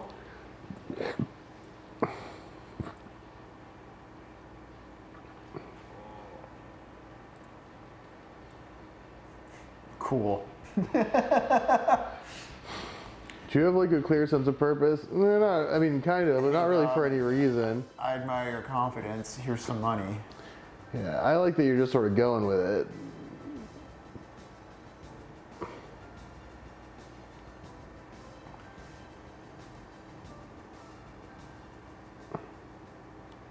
Obelisk. And there's a save point.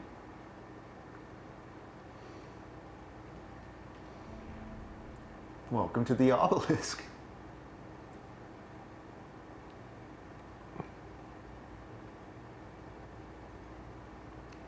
Whoa, that's cool. Masakata was real interesting. I'll have to look into who that was. I don't remember him from the other two, or Is he from like 1 a and 2. Japanese historical figure? Or, oh, he was a samurai, eh?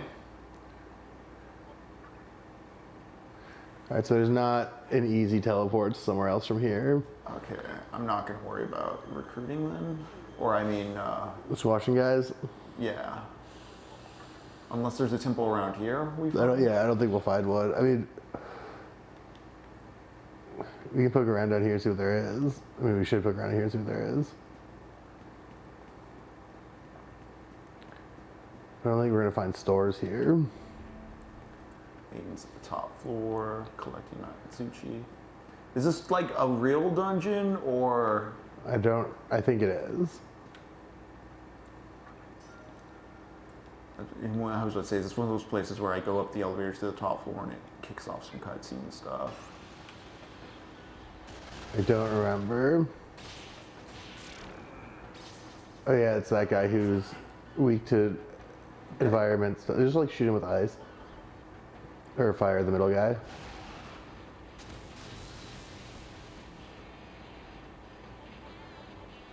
Oh yeah, I can use Hellfire. True.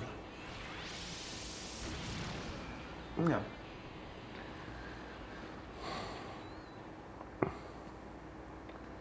Well, then I'll just climb the tower. Now this is an auto situation for sure.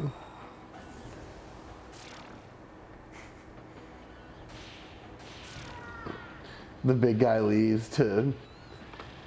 Let's learn about Masakata. I'm gonna do some Googling. Yeah, let me know what you discover.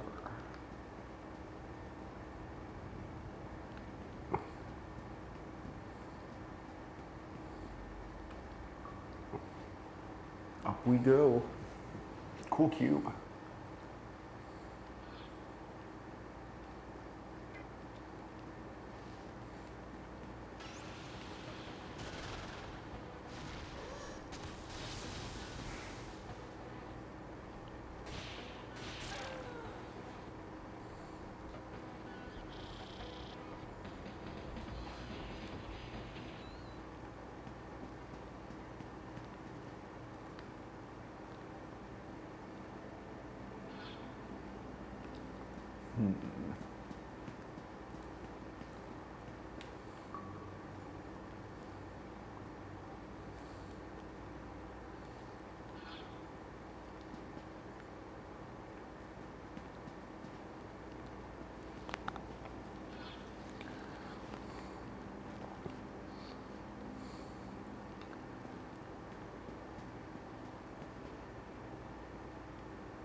Damn it.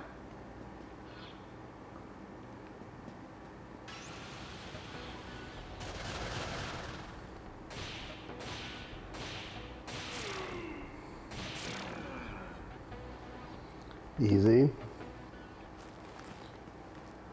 Oh, well. Yeah, that's why I said damn it earlier. We got to do a little shuffle dance.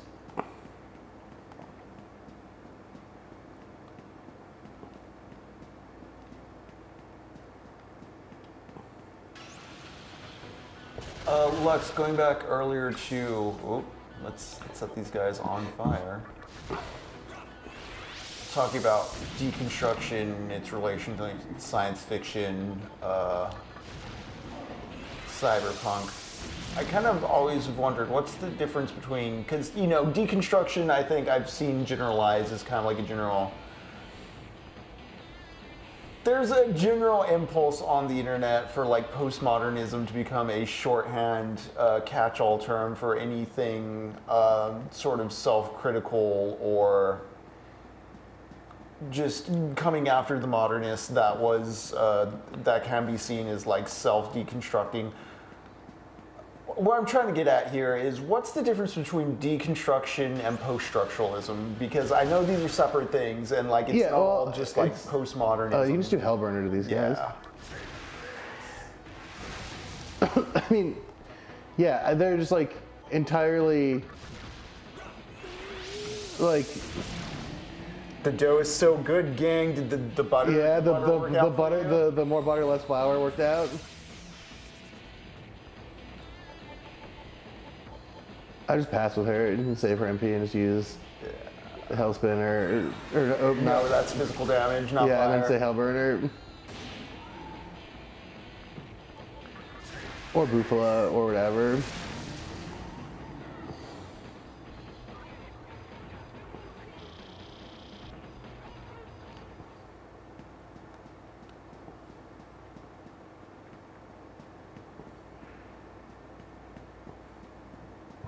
Oh, you're talking about the flavor, but we'll see the bake in 2 minutes? Yeah. Maybe we'll be back in a full moon by then. It is on the ascent.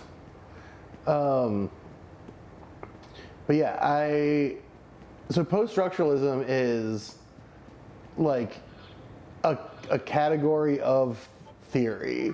And like, there's a lot of post-structuralists and people who engage in that style of criticism. But it is not necessarily a specific, like, it's not exactly analogous to this, but it's not totally dissimilar to just being like, what's the difference between sports and basketball? Okay. Right? Like, I think you could argue that Derrida and a lot of deconstructionists are post-structuralists. But they're doing deconstruction, which is like a different thing than a lot of than say what Foucault is doing, who is also a post-structuralist or a postmodernist. Okay. Right. Like deconstruction is specifically a technique and largely a literary technique. Okay. Pertaining to like language. Yeah. I mean, obviously it has a sociological aspect, but it has a sociological aspect because it is interested in history and power and the construction of things. But it's not. That's not necessarily its unique and specific focus. And it's a technique, and deconstructionists are people who do the technique, whereas post-structuralism refers to kind of a period or school of thought that contains a bunch of stuff that largely can be described as sort of the stuff that came after both modernism and structuralism as sociological and like historical approaches to. Oh, you're going down. Yeah. I came up here. This is like a little side path I went up. Oh, I see. Yeah, yeah. There's another little side path over there I want to go up as well. Hey, look, a Baphomet. My friend Baphomet.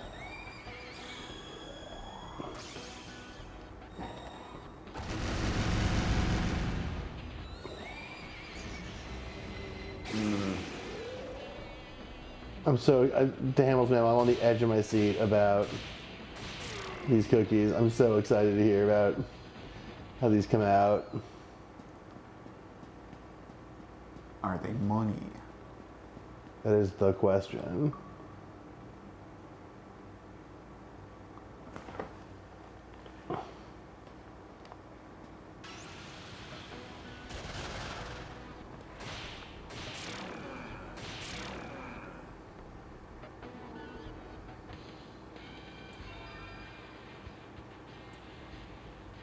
Pazuzu nullifies force. All right.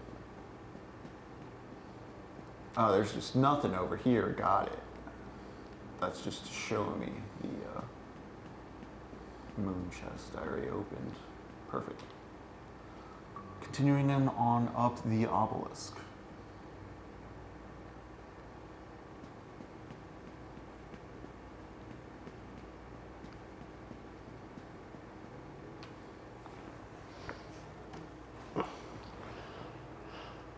Uh-oh, strong power. A cold-sounding woman.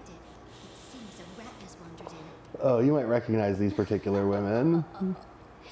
I assume you are here for that woman, but we three sisters guard the obelisk. Is that the Fates? We are quite unlike that useless Osei. Yep.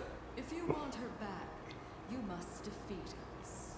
Well, if you can get to us in the first place. Okay. Kagutsuchi repeats the process of birth and death. It will not wait for you. Now, come. Oh ho ho ho ho ho ho.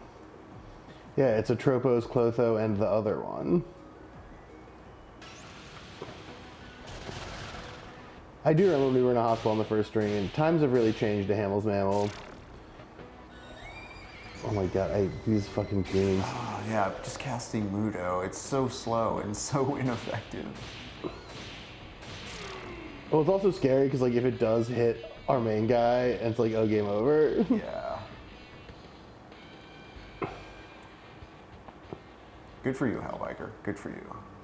But yeah, so like, post-structuralism, it has like norms and trends attached to it, right? Like, it's not just like, I don't mean to say that it doesn't mean anything, because it means things, but It's like, from our understanding, it's the wider water. You say it contains, the history and such in it. Like, deconstruction's a method and technique Yeah. from a point in time. Post-structural, like things that came after a point in time. yeah, exactly. And it has concepts attached to it for sure, like, it's a lot like the decentralization of narrative truth, of true narratives and narrative truth, and the question of power and history and all that stuff, right, are all kind of baked in. But deconstruction is a specific technique or set of techniques. That's right, DeHamels, man. Well, that one's for you. It's baked in, just like the delicious flavors baked into those wonderful cookies. Thank you for your ill-gotten riches, Baphomet. How long are you letting those bad boys rest? Because I'm losing it with anticipation over here. Do you like the lemon lime bubbly waters, by the way? I don't drink bubbly waters at all, but my girlfriend really hates the lemon lime ones. I do like a lemon lime sparkly. I'll drink a Sprite.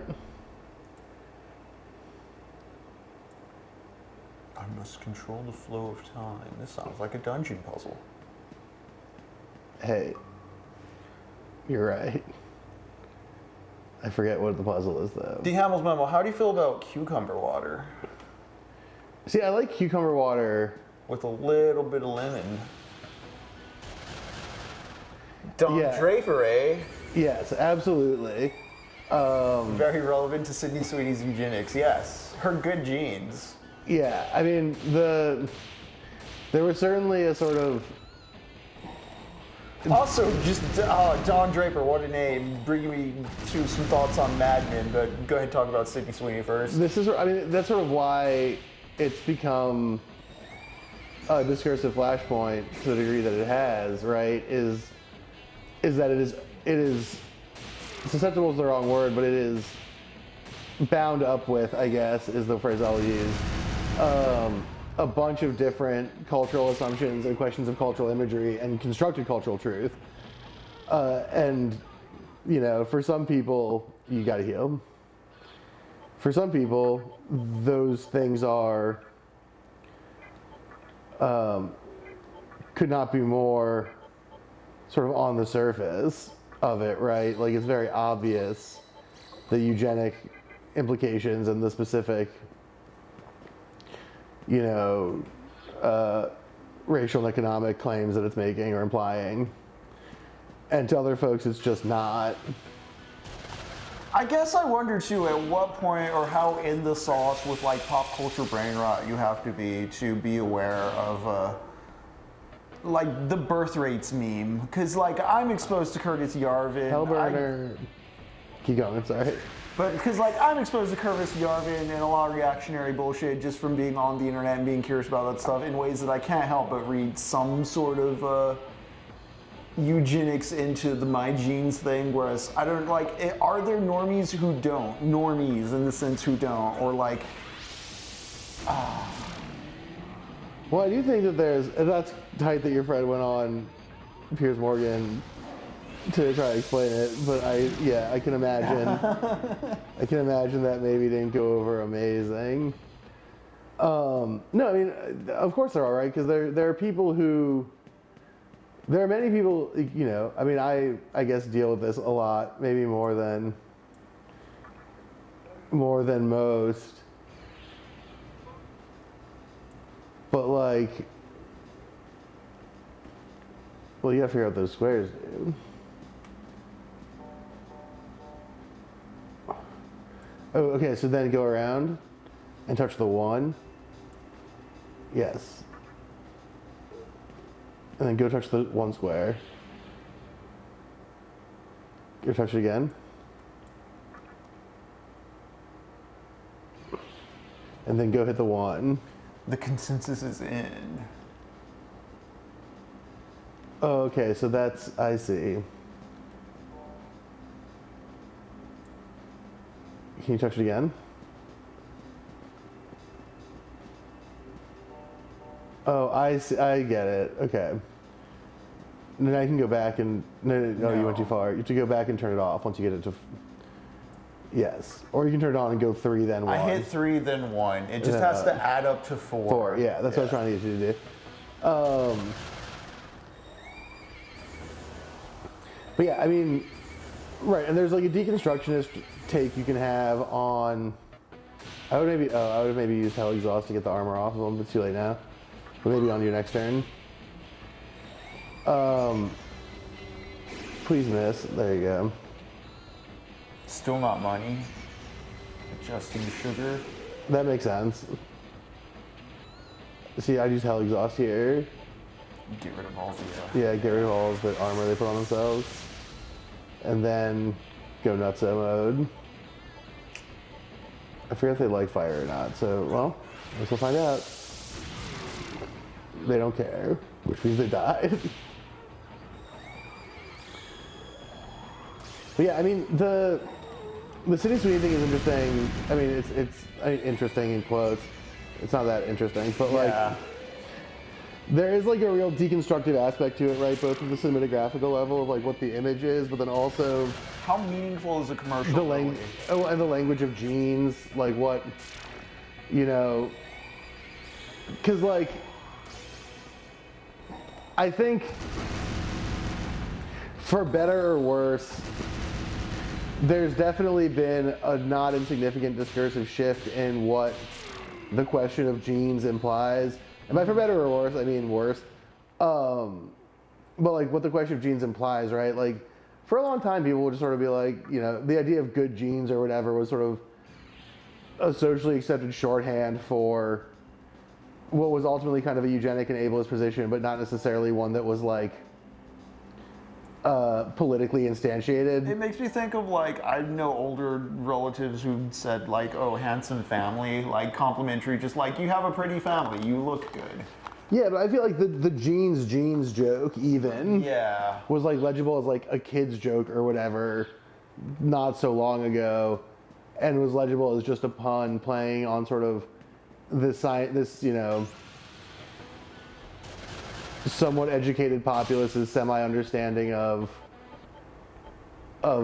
inherited traits and stuff, right? Like, that was not so long ago that was just kind of like, yeah, it's like a thing, right? Like, it's a, you know, this is not to say that there wasn't eugenicist and ableist like elements of that discourse, but it was certainly sort of in a backgrounded way. Ooh, damn, 2x chakra drop, great chest. Yeah. There's a background sort of way. Whereas now there's like an entire empowered political movement that is based around the idea of having the right genes and being from the right place with the right parents, or you go to jail. And that really adds a different flavor to that discursive construction in a way that I think, you know, safe point. Oh yeah. That I think some normies, as you say, are more or less willing to reckon with, right? Like, some people just are not about the life about that life as far as demanding a distinct like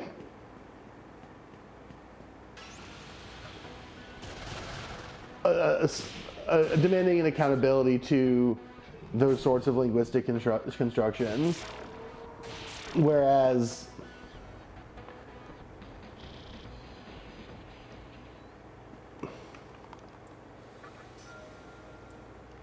nice. Right. That's a lot of life stones. Don Draper, exactly so. And I think that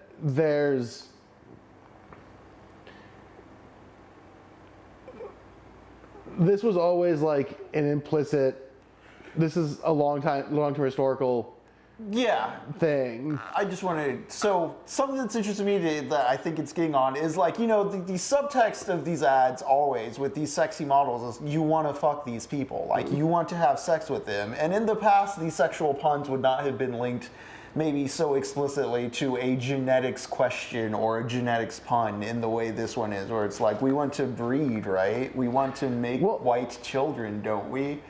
Yeah, well, I think that's what I mean, is I think that like, that the breeding question, not new, but like it's of an interesting cultural prominence at the moment. But yeah, it's again yarded with birth rates and right. such. That's what I'm saying, is that like there was a time when like that joke, as rooted in sort of a white supremacist eugenicist ethic as it was not an actionable political position, but was sort of like just a joke people would make, and that is the way that is being interpreted by the people on the Piers Morgan stream, right? In Don Draper's accounting. But now I think it really does require a certain degree of like intentional cognitive like blinders to be on. Yes. To not sort of accept that there is a political project implicit in that positioning, and particularly the positioning, like you're saying, of like Sydney Sweeney as like beautiful, breedable subject. There's a post going around making fun of like right-wing nostalgia tweets that it's like just a picture of a busty woman just saying like, this is what they took from us. Yeah. Right. Well, I mean, just like it, the direct sexual just id of it all. Yeah. Well, I mean, so much of it, like so much of their sort of approach to doing politics is so much of their approach to doing politics is based on their ability to sort of make the claim that the woke left has robbed you of being able to have sex all the time. Yeah. And that's that. I think you gotta turn right. Oh, I was gonna just re-examine Okay, yeah, some okay, of the yeah, stuff yeah. I haven't done yet.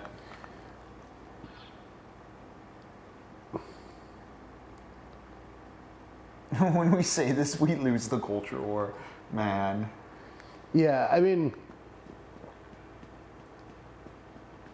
yeah,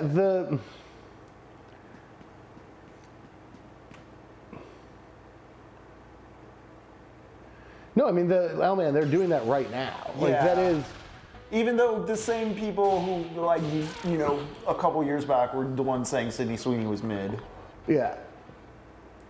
Yeah, that's already what's happening. But yeah, I mean, when we say this was a cultural thing is so funny because it's like, no one is mad. Like, there's this, I mean, there's this turn on, yeah. There's this characterization of like the Fuel too. yeah. I mean, just Hellburner. Yeah. Have someone else do Meteorama. Yeah, and then I mean, you should do it after the fight. Just Right. like, part of what makes it so silly to me is that there's no one on the like left, such as it exists, who's like mad about the idea that Sydney Sweeney is or is not hot. Like, no one is. That's not the point of contention here. And in fact, most people, I think, would argue, I think not unreasonably, that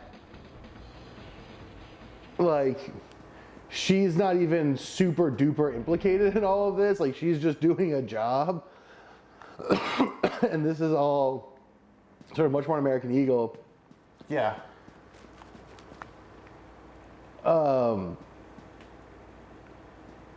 Yeah, absolutely. It is that is sort of the core thing here, right? Is that American Eagle's doing sort of baldly eugenicist stuff and stuff that like you can sort of plausibly hand wave and be like, it's just a joke about genes, but we live in a world where people are constantly talking about genes as a justification for political action against individuals, so you don't get to do that anymore. We're beyond, like, we were reading Naked Lunch from Plank Merengue Generation, and something Burroughs goes on about is the sex that gets past the censor. And like in a prior age, so much of like the innuendo of like sexual want and desire was sublimated into like the pop culture in other ways.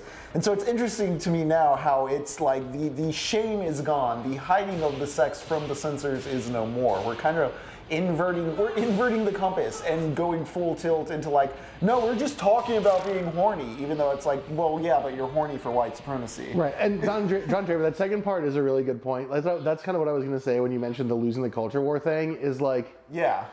most people who give a shit about American Eagle as like a brand to wear for clothes are going to be sort of sympathetic to, or at least literate in, the idea that this discursive construction is yucky and they don't like it. This is freaking Sydney Sweeney casting sexy gays.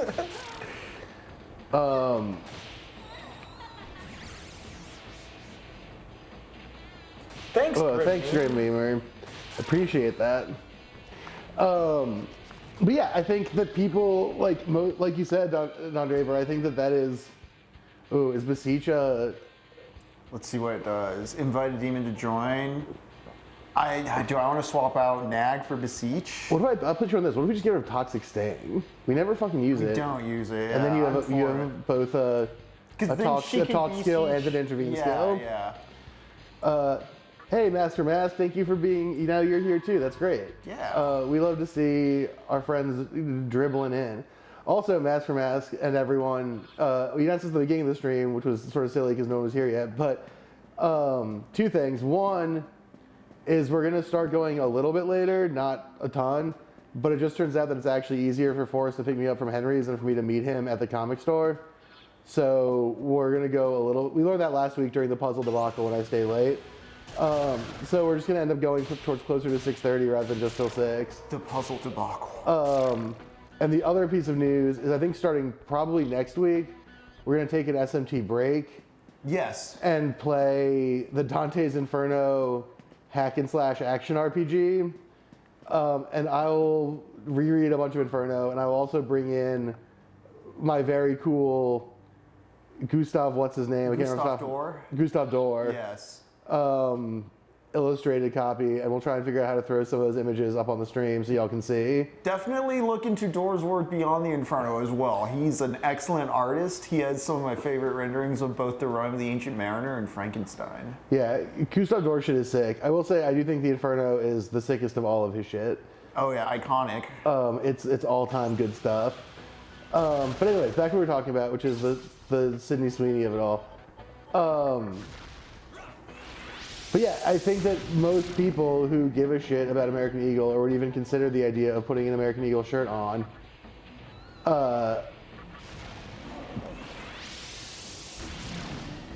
Oh wow. that's a long poem to memorize. That is a long poem to memorize. And it is a good one. But yeah, like most people who give a shit on American Eagle, like Don Draper said, are going to be sympathetic or at least literate to the thing, and like no meaningful number of like there's like I guess not as many number of like younger right-wing people who are like who will like it because they're in on the joke because they're racist. Groypers, yeah. Yeah, like Groyper types. But those guys aren't fucking rocking American Eagle shit meaningfully. Like I also don't think that it's gonna make a huge influence on a business either way, just because like I think also Americans across the board are broker than ever, and consumer spending's just down. yeah, right. There's like macroeconomic question too, but like If anything, the controversy and engagement from the swings we add is stimulating AI in ways that it just making the appearance of profitability through just. and to be fair, Sydney Sweeney's been stimulating AI for quite a long Yes. time. But yeah, I think I do think that the point is well taken that there's sort of a business error here as well. Extremely. And I think that that's, you know, it raises the question of what their goal is. And I do think, I think one of the great sort of, not great puzzles of our time, but like one of the big things people are like reckoning with is the idea that like a bunch of young people voted for Trump, and that means young people are conservative, and people not unsquaring the circle of that and being like, no, young people are dumb. In the same way that I was dumb when I was like 18 and 19. Like the case of your first adult election is happening during a sort of global crisis, and a guy says, I'm different than the other guy who's been presiding over this crisis, and then you pull the trigger basically based exclusively on that, is so utterly legible. And there certainly is like a growing group of like, oh, what's up, AGV? Yeah, we did say, sorry, yeah, we said, you said your damn name, and there you are.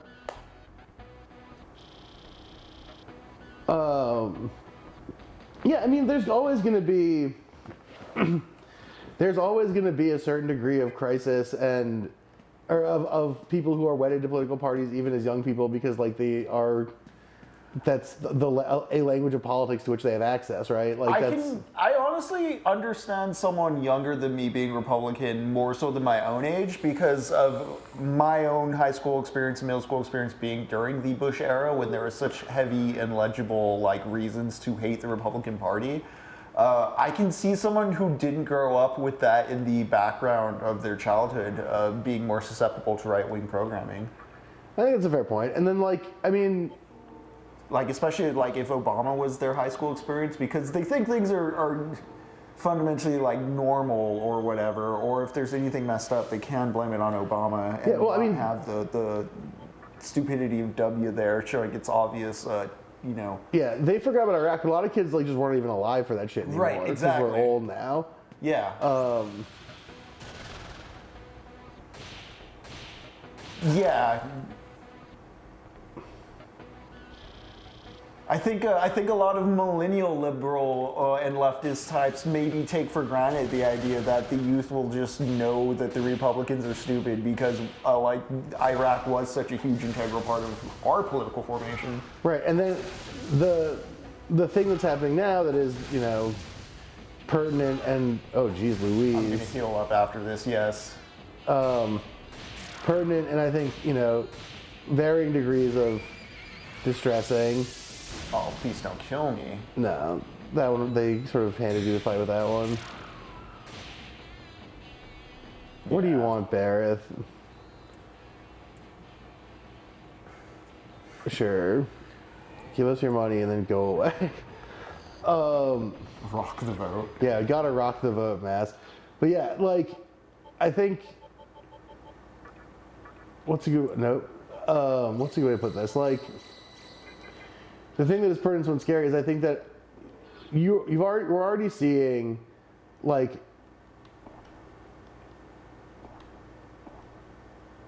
yes, okay, so a Ghost Bro, I'm gonna talk about that in 1 second, but it's very the truth. But first off, I think we're already seeing a like en masse turn away from Republicans among young people who have already just been like, oh, that was a mistake. These guys fucking suck. And similarly, a demand for a specific kind of Democrat behavior that we simply aren't seeing. But the problem is, of course, that like at the exact same time that is happening, there's like a concerted effort to make it so no one's allowed to do voting anymore. Right.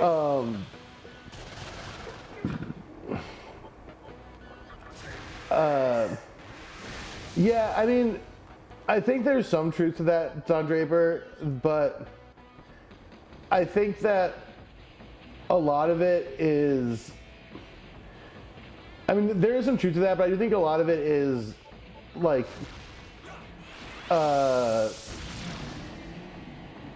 almost a branding problem from the left, which kind of gets towards what a Ghost Bro said. Like, obviously, if people understand the left as Democrats, there's just no winning the argument of it as like a revolutionary position. But the other part of the branding problem, and this is one that I struggle with a lot and feel ill-equipped to talk about a lot of the time. In fact, the main way I talk about it is when I do improv about how I don't like to talk about it. Is that a good way to put it is it's hard to be punk when you have a bunch of rules and people don't associate being punk with having rules, even though that's not true. Obviously, a lot of like good, cool punk spaces are dictated by social norms and rules that are established and codified. Like, that obviously happens. But a lot of people read stuff like the way that... I mean, in order for punk to be a thing, it needs a set of principles to operate off of. Like, yeah. Right, Nazi punks fuck off, all that kind of shit, right? But it is hard to come across to sort of a blind audience as cool and punk and opposed to the status quo. That sleep is so helpful, actually. When you have the appearance of being rules-y, right? And a fundamental truth that exists in the world is that like the discourse, the way that it is important, and this is a good thing, the way that like leftist spaces utilize language in specific ways, or like to dictate good uses of language, right? Like, you know, slurs are bad, a rule we can all agree on. Yes. But it is also a rule, for instance, or you know, any number of sort of social diktats about behavior, which again are all good, and people should have them because they're good, but it doesn't come across as aggressive and anti-establishment in the same way, because it is still speaking. Oh, gotta be careful. Yeah, don't use It is still. fire, guys. What am I thinking? It is still bound up with a sense of rules and rule following, and it's really hard to convey the sense of cool rule-breaking rebels if you have those rules, even though in the context in which those rules exist, they are in fact radical and anti-establishment by their own virtue. If that makes sense. Does that make sense? And does it make sense why I'm so uncomfortable to talk about it? Because I'm a white guy.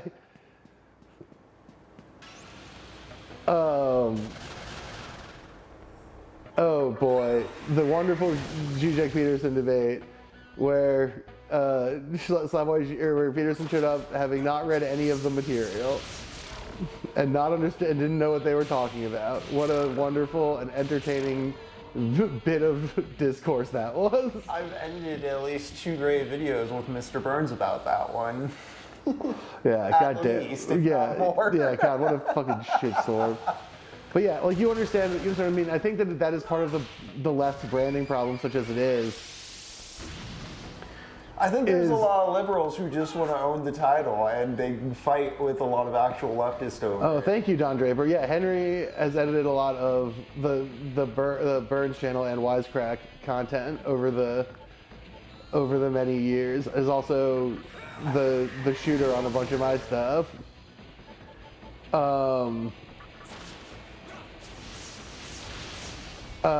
But yeah, so yeah, no, I mean, for many, it also riles if the comment section is anything to go by. That's their fire, guys. What do you do, Henry? What did I do? fool? Sorry, I got too caught up with the chat. Yeah, no, that's fair.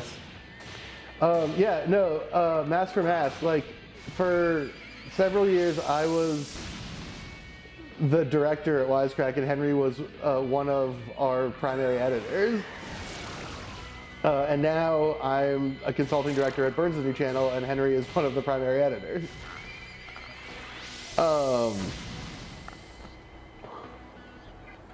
But yeah, so that is, to rewind back to, away from Lux and Henry lore and back to the conversation at hand, like, things like Gamergate and the incel bullshit have the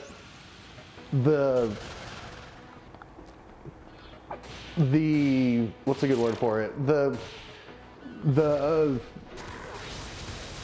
odor of anti-establishment ethos attached to them, because there's a lot of yelling at people and you can't tell me what to do bullshit. The texture of contrarian, like punk rock rebellion. The texture of rebellion. Yeah, they had that texture of rebellion in such a way. No, don't do that. You sure? You I don't- kind of want to go back somewhere and save now that I know how to run through the tower. Because I'm like low on MP. I mean, do you want to go back to town and then fly back? Yeah, that's what I was thinking. All right, give it a shot.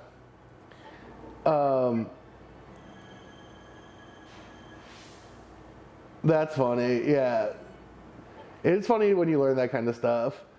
Well, let me see what this YouTube link is.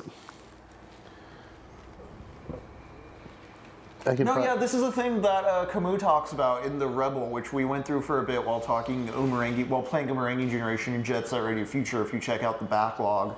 But you know, the difference between like a revolutionary who simply is resentful and wants to replace themselves in the current system of power versus like a rebel who wants to construct something new that is more beneficial for those displaced by the current order.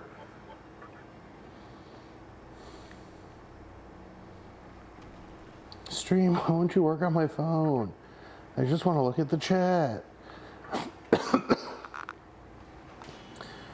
Because you know, there's Phone's being a real wiener resentment, about and then this. there's constructive rebellion. And Camus, of course, in that book, The Rebel, goes through just several historical cases of the resentment breed of revolution and how in the past it hasn't worked, or kind of the shortcomings of it, and he theorizes ways to better approach the future with the concept.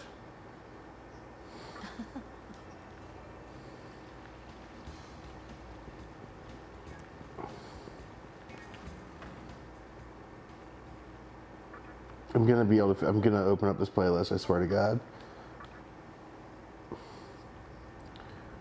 Oh hell yeah!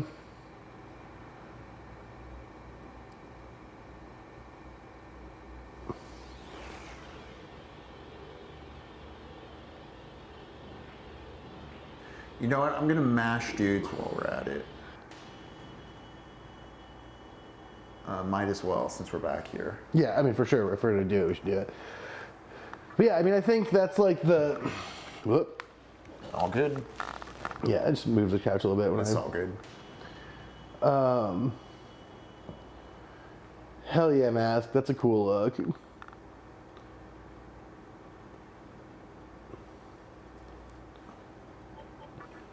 I'm wearing a Rocco's Modern Life t-shirt. But you're talking about like the surface level aesthetics. Yeah, and I just think that like it's has. that there's this problem where like leftists sometimes come off as like nerds and scolds, and it's like Yes.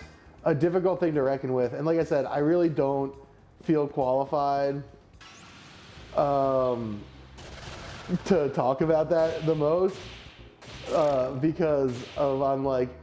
Sometimes when we talk about what language is appropriate, we come off like wieners, and it's like, yeah, but aside from the Jewish stuff, which like who cares, like am not the person who's subjected to that particular form of discursive violence, and so I feel kind of like, well, it's not really my spot to tell people how to do that. But I do think solving that problem to make leftism feel cool, and like the question of how to make leftism feel cool to, you know, a random guy or whatever. Oh. Ooh, that's cool. Who's that with? It's with Pazuzu and Principality. I was like, what is... Yo, but like, wait, look at Principality and Horus. Pull that one up. Sati. Oh, this is... Oh, it's Agadine. Mar Agadine, Bright Might, Dekunda, Watchful, Sexy Gaze. I like this. Let's select skills. So what do we have? High fire damage to one foe, revives an ally. We know it. Yeah, I mean, you definitely want... Ooh, yes. That's interesting. That's a very good one. You definitely want Dekunda on there. I would hotshot Dekunda. Probably want mana refill.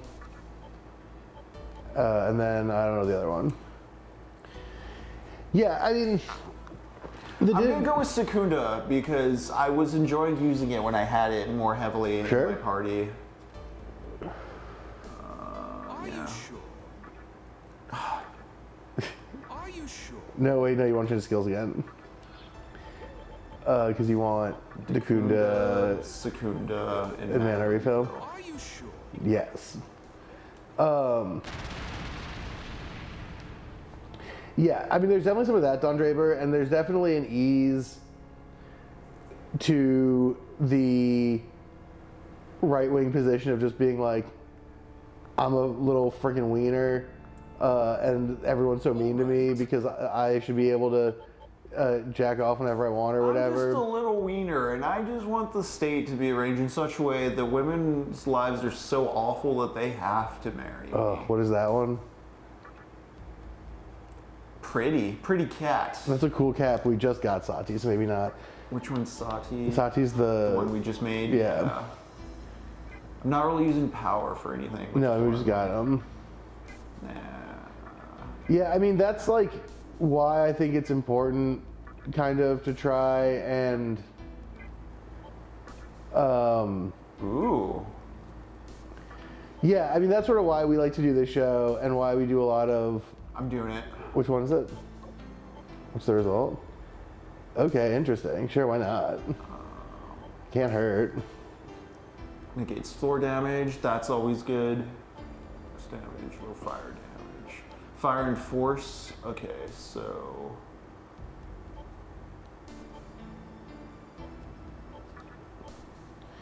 Yeah, I mean, I think that, like,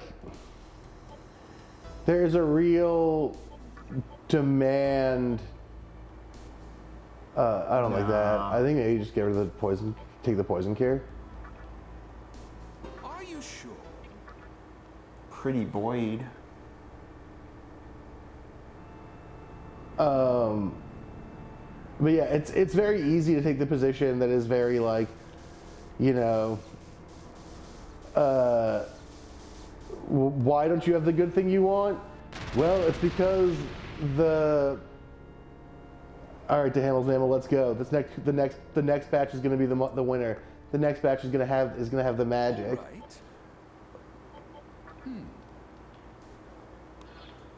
Oh yeah, Mask. Hamill's Mammal spent the entire stream trying to perfect some kind of cookie bake. I think there's more mashing we can do. Go back in time.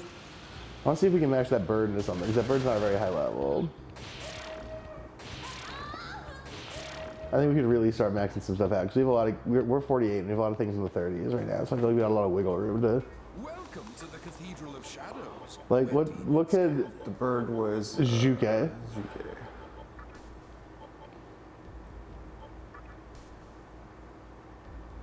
Who connects into Yatagarasu? Oh, Kushinada, interesting. What are Yatagarasu's final stats? Pretty good. I've been liking what Kushinada's been finding for us and stuff. We'll go back. We can't quite get Dominion yet. I do like the look of that though. Dairon, is that like heal? That's a super heal? That's max, that's full health.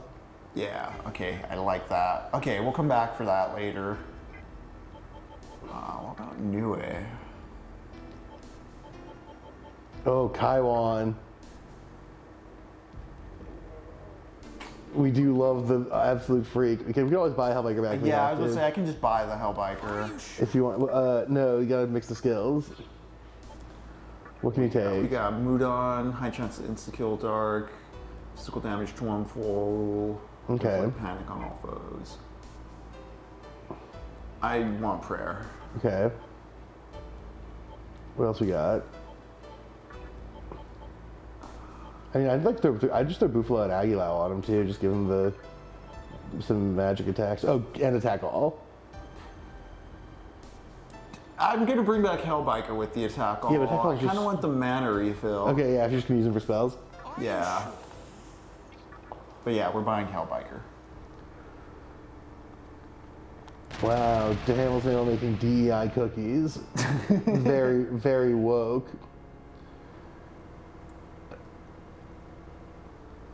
All right.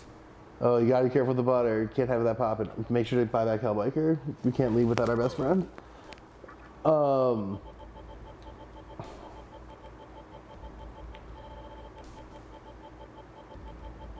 But yeah, like, I do think that question of the way the left brands and presents itself is like a very significant and difficult one. I find that interesting in regards to the way people have been calling Eddington centrist, but go on and then we can People are talk calling about it. Eddington centrist? Right. And I think what the problem is they don't realize kind of I don't know how active reactionary impulses are versus the more liberal passive ones, or at least how they operate within the culture. Well, I mean, Are you sure? Oh. I think Right. is the argument that for the leftism of Eddington, or for the centrism of Eddington, I guess it just shows both sides. It is as shallow as that, maybe. yeah, like that. It disregards the undergirding, like structural critique or the guiding capital. Well, I don't think I don't think it does that though. I think if the argument's anything, right, the argument's got to just be like, oh, you should put Hellbiker back in the party so you're full.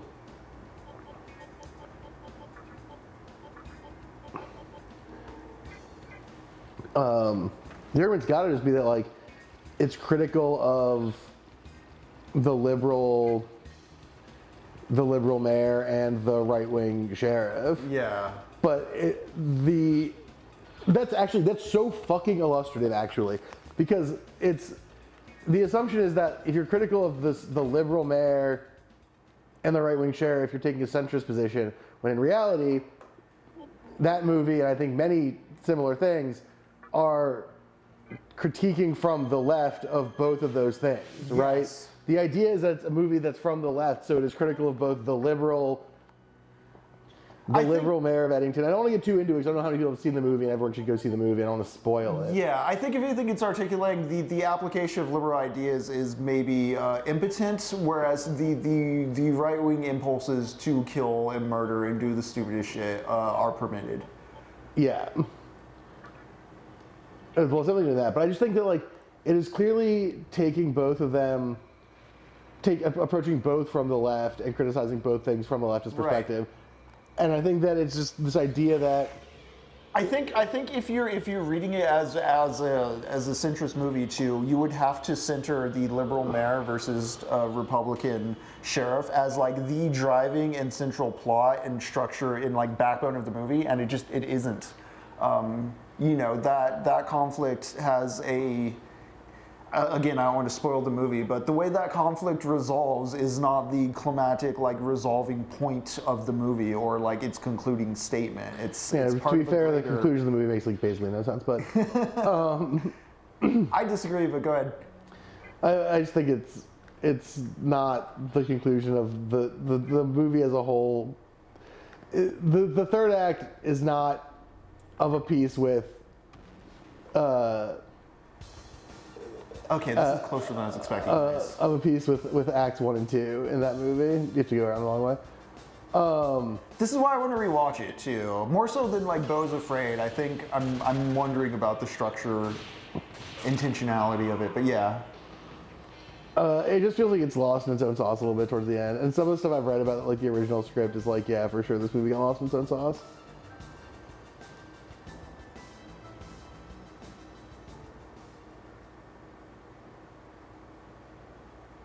Yeah, I mean, I do think that the sort of common sense leftist argument is a lot more persuasive than people give it credit for.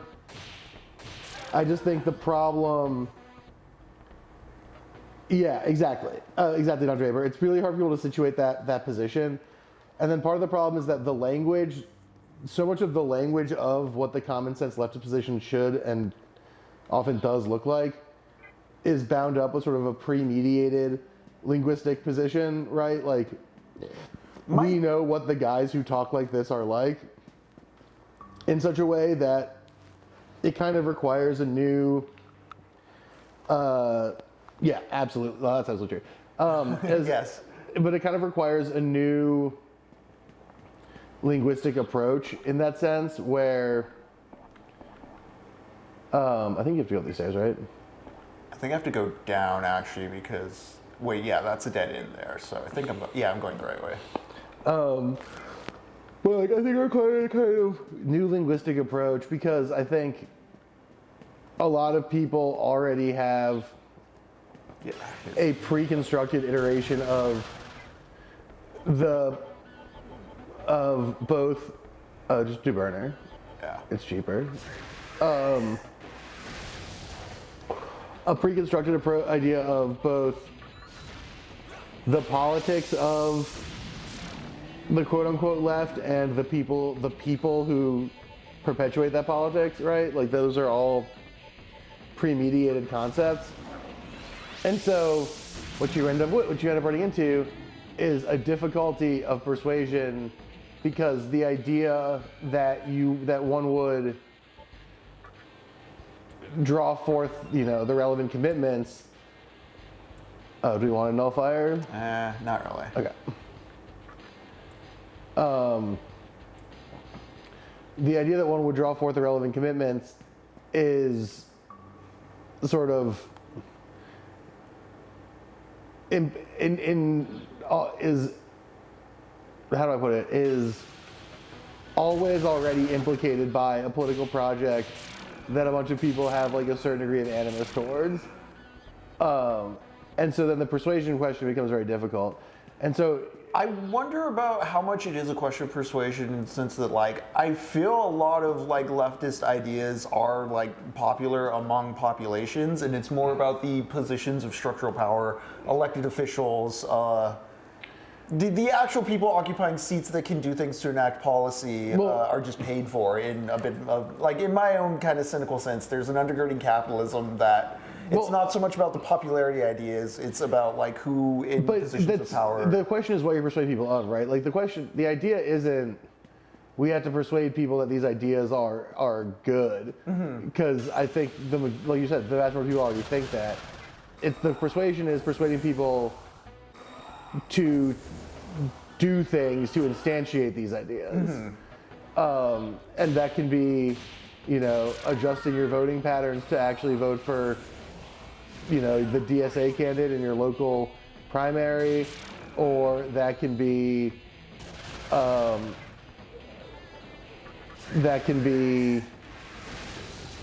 convincing people to go out to meetings and start organizing, and that can be, just to hit him with the Maragion with her. I keep forgetting she has that. Yeah. It can be any number of things. Yeah, I mean, Don Draper, I do think about that sometimes. Yeah, I told you so, fell for it again, or just that, yeah. That, like, genocide, yes. that there is a certain degree of... All right, let's save, actually. No, yeah. There's a certain degree of leftists are like, the problem is not being wrong, it's just being early, right?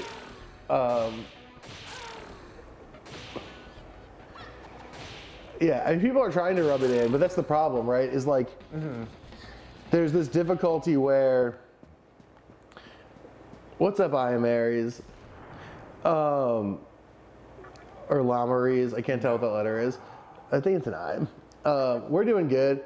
We're talking about the the problem of leftist discursive construction. Oh, don't be a bot. I feel that's a bot lead in with the how are you. They're going to say they really like my stream. They want us to, okay. They say glad to hear. But yeah, the problem is that, like, the question is, like, is rubbing it in actually persuasive, right? Because the problem, to go back to the earlier conversation, Iraq, is that it turns out that being right and wrong about stuff, like, doesn't super matter. Game's going good. We're making meaningful progress the first time in like 3 weeks.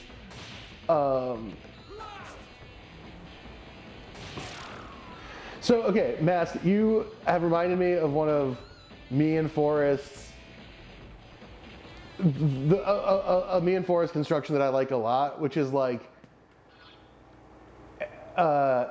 anyone is allowed in the boat. That you're right, Don Draper. Mask is cool AF. It's true. Allowed in the boat. Anyone is allowed in the boat, but you have to like remember that it's our boat. We play this game every Tuesday, and we have for several weeks now. That's the thing, right? Is like you can't. It's important to let everyone in the boat, right? But never let them steer. Is the problem? That's excellent. Yes. There's these concessions to.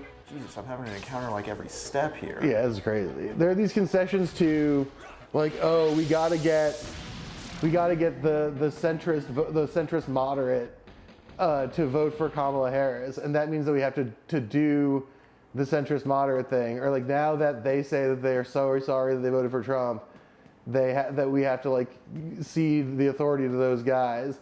But it's like, no, you have to be like, yeah, you're right, your shit was stupid. Now you're in our boat, and you have to do what we say. It's our boat, not yours. Shut the fuck up. And that sort of has to be the guiding principle for like, if there is like a value in party-based coalition building, it has to stem from that. I don't know if someone else made it up. I don't know if we made it up, but Forrest and I thought of it. Yeah, I think it's very legible. Yeah, Forrest and I thought someone else probably came up with it first. But no, wait, no. It's you gotta not do fire spells when we're fighting Barrett. You gotta get that out of your system. I get so autopilot with using fire because of the other. I am Aries. Go ahead, ask whatever you'd like. We're an open book, unless we decide not to be, in which case we won't. If there's a line being crossed, we'll mention it, but we're pretty open. Yeah. But yeah, like, exactly. Like, it's just like, if there's a value in party-based coalition building, it has to be grounded in a coalitional teleology that is not compromising. I mean, to go back to, gosh, today's stream is like shockingly coherent. Very dense. It's also like it's actually okay. it's reasonably coherent for, I feel like, the first time in a while. I think you had some good comments on if the Pope went to Gaza last time. Yeah, well, okay. Jesus Christ, another one where I was like, oh boy, really gonna step it in on this one.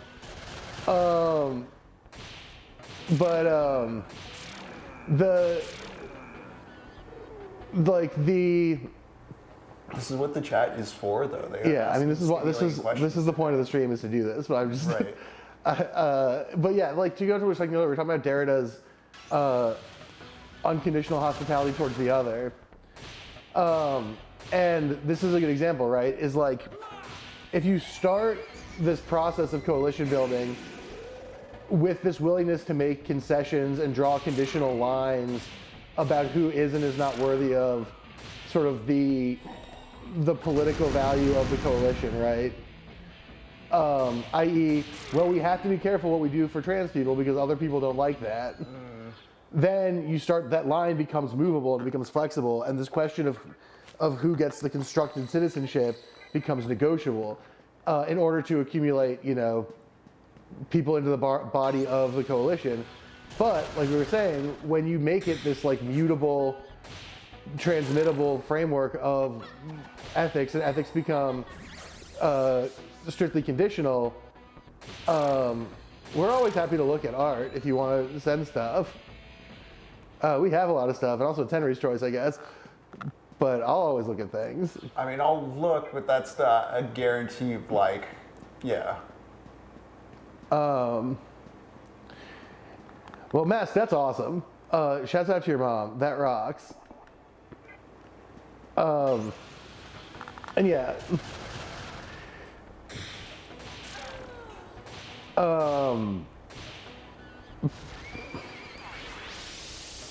There's like an X account, right? Yeah, there's an Instagram and an X. It's just TechnoPoverty. But I am suspicious of this as far as like solicitation or bot stuff goes. I'd prefer engagement just with us on the stream, but I'll give it a gander. I'm gonna be so happy if they send you an Mpreg Sonic. I'm That'd gonna be lose. so I'm gonna great lose. if it's an Mpreg I'm going Sonic. to lose my mind if they send you an Mpreg Sonic. That would make me the happiest boy in the world if you get an Mpreg Sonic. It would be like, wow, this guy gets it. Medium voter theorem. Yeah, well, the median voter thing is a great example of this sort of like question of conditional ethics, right? Like, it's important to be moral as long as you're moral in a way that is inclusive of the median voter, which then, of course, the problem that comes with that is then you have to sort of embrace immorality in terms of We got 8 and we got 4. Okay, so 4. 4 right here, very easy. Oh, just 1, And then leave. 3. Well, no, because I'm at 4, and then I just hit this. Right, but if you wanted to go that way, you have to. Oh, that opens up the way to the save, right? I don't know. I think that's what I did. But that's an optional path. Okay. So that 4 probably leads to a chest. Let's examine That rocks, Mask. I do, yeah. If we're gonna.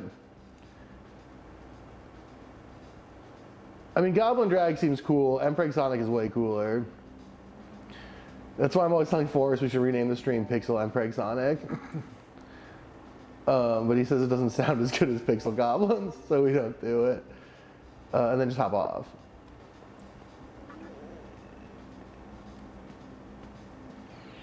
And then you can stop it down. And then you should be able to just go, oh no,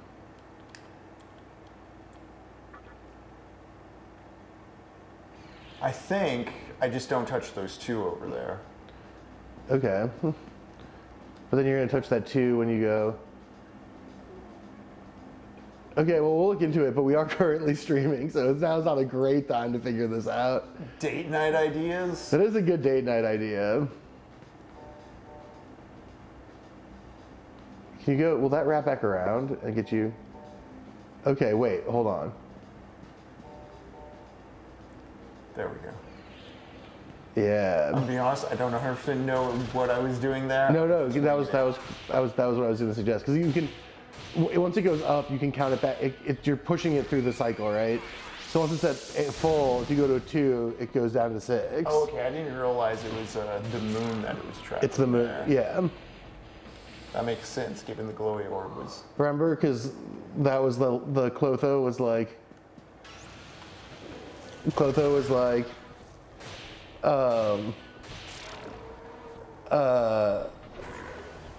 Clotho was like, the moon is always doing moon stuff.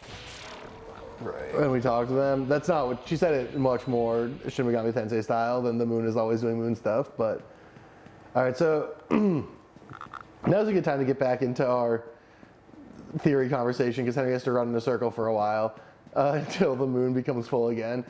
So yeah, like this is like the conditionality question, right? Is that like when you start making these pragmatic compromises for the sake of, you know, the median voter or whatever, the principal positions of the party of the coalition start to go out the window. And that's obviously what we've seen in the Democratic Party. This is bring to mind in Alien 3 when Ripley tells the prisoners the first time they encountered this thing, it was crew expendable, and then they sent the Marines, and it was Marine expendable. Do you think they're really going to change their position for the sake of a bunch of lifers who found God? Like, you're not within the protected classes. You have been cited to be left out of the thing. Right, yeah, exactly. That movie's so good about like this sense of your ass already being on the line and needing to participate because that decision is already being made for you in a sense. Yeah, that movie, I like that movie a lot. I do think it's a movie that it seems very, hell yeah, good name for a dog, good person to name a dog after.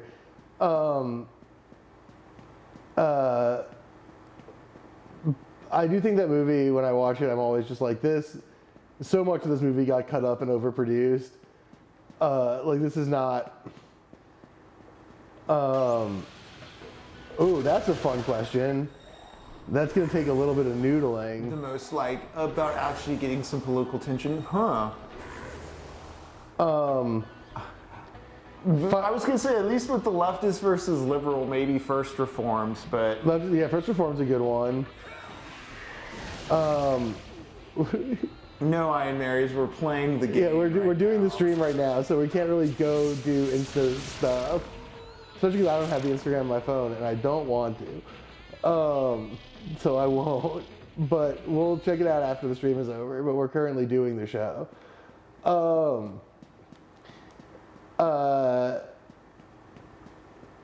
Yeah, Fireman's Ball is not a bad one. I've never seen Fireman's Ball. Oh, Fireman's Ball fucking rocks. It's about the firemen in the Czech Republic. It's like in the 60s or 70s, and the corruption of the local Soviet part or the local Soviet party, and like we'll check your shit out after the game is over. That I can guarantee. I can tell you for sure. Yes, continued spam requests though will get you banned from chat. That is true. But Fireman's Ball sounds dope. Fireman's Ball is sick. It's like about a bunch of that stuff. I would throw out Born in Flames, the Lizzie Borden mockumentary. I say mockumentary. It's a fake documentary, but it's not comedic. Have you heard of Born in Flames? Yeah, Born in Flames is good. It imagines an alternate world where instead of the Reagan Revolution of the 80s, we went democratic socialist, but there's still issues of like racial and gender inequality that are present within the United States system. You got any others? I'm trying to think. That's crazy, Mass, that your first job was at the Lizzie Borden B&B. Dude, that's awesome. That's so sick. Lizzie Borden, the director, being different from Lizzie Borden, the murderer, of course, but... Yeah. Gotta heal after this one. Yeah, Hellbiker looking sick. Oh my god, my tummy.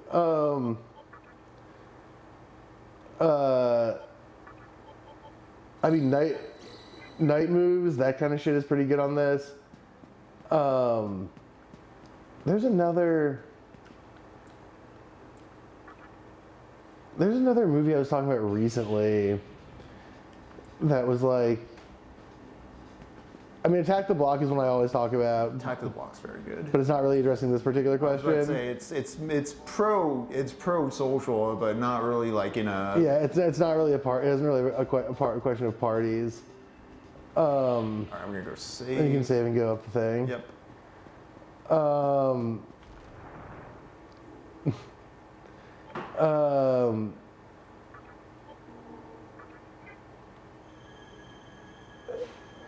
Thank you, Don Draper, for doing that.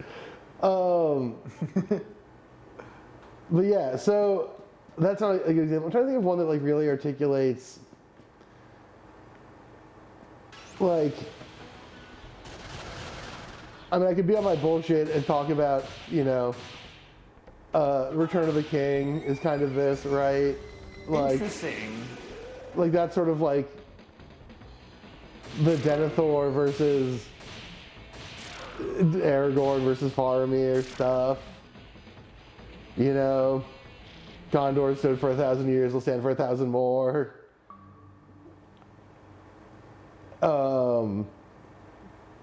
Like that's a very, I use that one as an example in like the centrist versus the liberal versus leftist context a lot. Right, because it's this question of institutional investment, right? Denethor is like, Gondor is a system that works on principle. Like,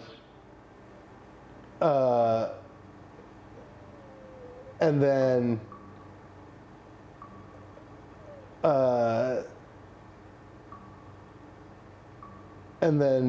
so thusly oh, you found a chest. I think the moon's descending.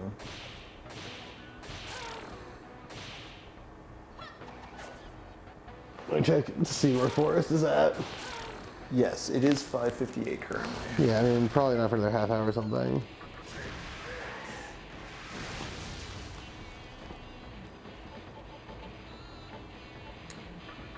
Fun fact, in letters to his son, Tolkien celebrated labor organizing and firebombing factories in protest of capital.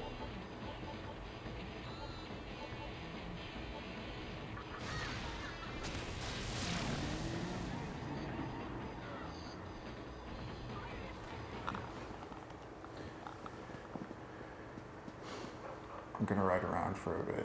Grilled cheese stay going crazy to Hamill's man. Well, that's damn right. Yeah, I mean, I think it's so. I have read those letters, and I think, and I like don't. I suffer from this too, but like I do think it's really easy to, because of the themes and structures of a lot of Tolkien stuff, to want to like sort of be like, that's one of our guys, Right? but I also think it's like, yeah, probably not. There is still like a Western chauvinism to his stuff. Yeah, That's something I kind of wrangled with. I didn't realize it quite so much until I was reading Borges again, but he does have a bit of that as well. Despite being Argentina, he's very Eurocentric, yeah, very Spanish preferential. yeah, but Borges is so cool. Yeah, it is cool work though. It's not to the extent of someone like Lovecraft though, where his, you know, Lovecraft's racism is just basically what his thinly veiled metaphor use is. Like Borges still has interesting concepts beyond that. Also, so much of what Borges is dealing with does deal with like the tradition and history of like words and mythologies and literatures in ways that it's like it's caked in European mythology. Oh, Reds is a great call. Reds? Yeah, Grim Reaper Reds is an I excellent haven't call. seen that one, but Warren Beatty, right? Or, well, yeah, I see that's in the chat. Yeah, no, Reds is great. I actually watched that movie recently. The movie fucking rocks.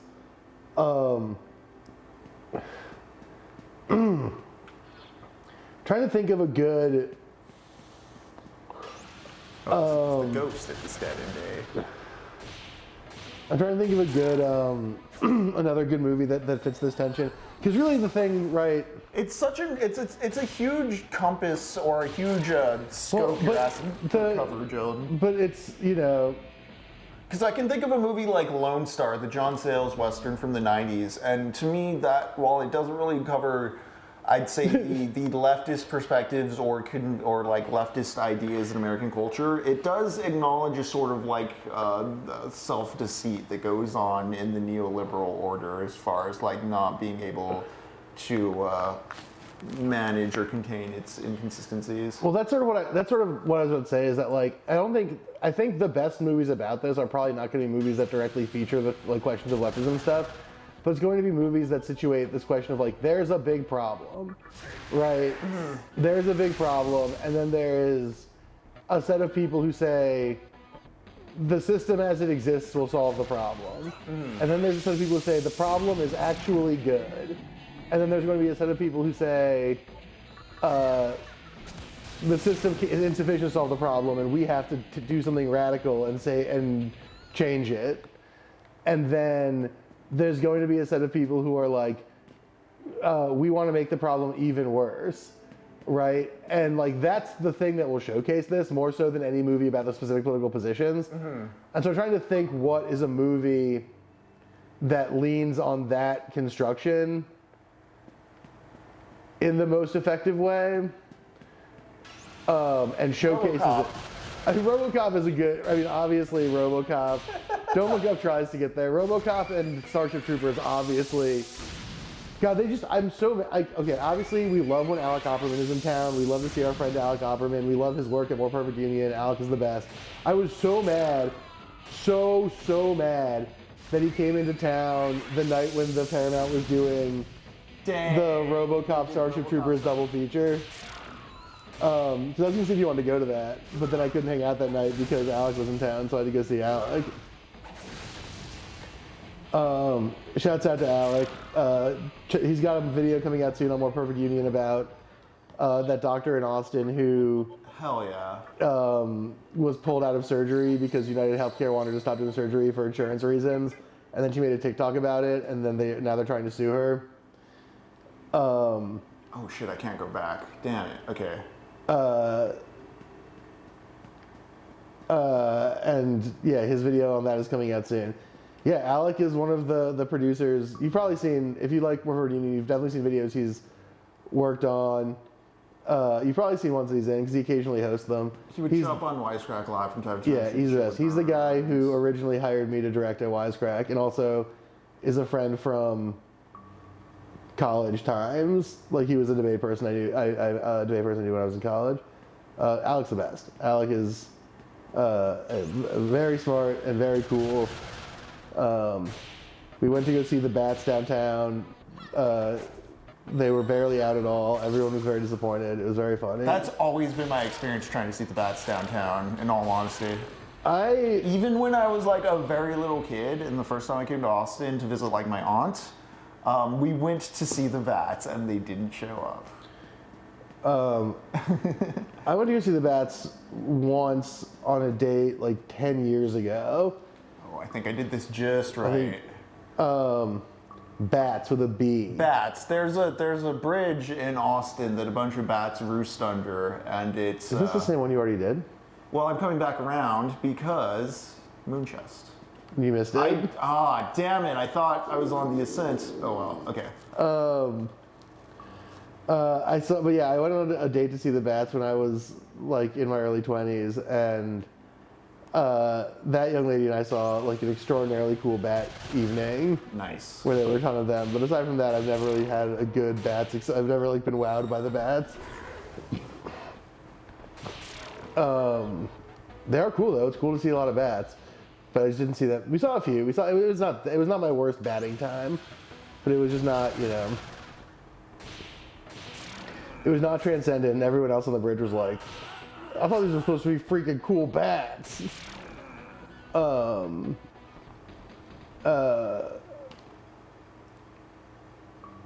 Yeah, bats are pollinators, and and are good for keeping bug populations down.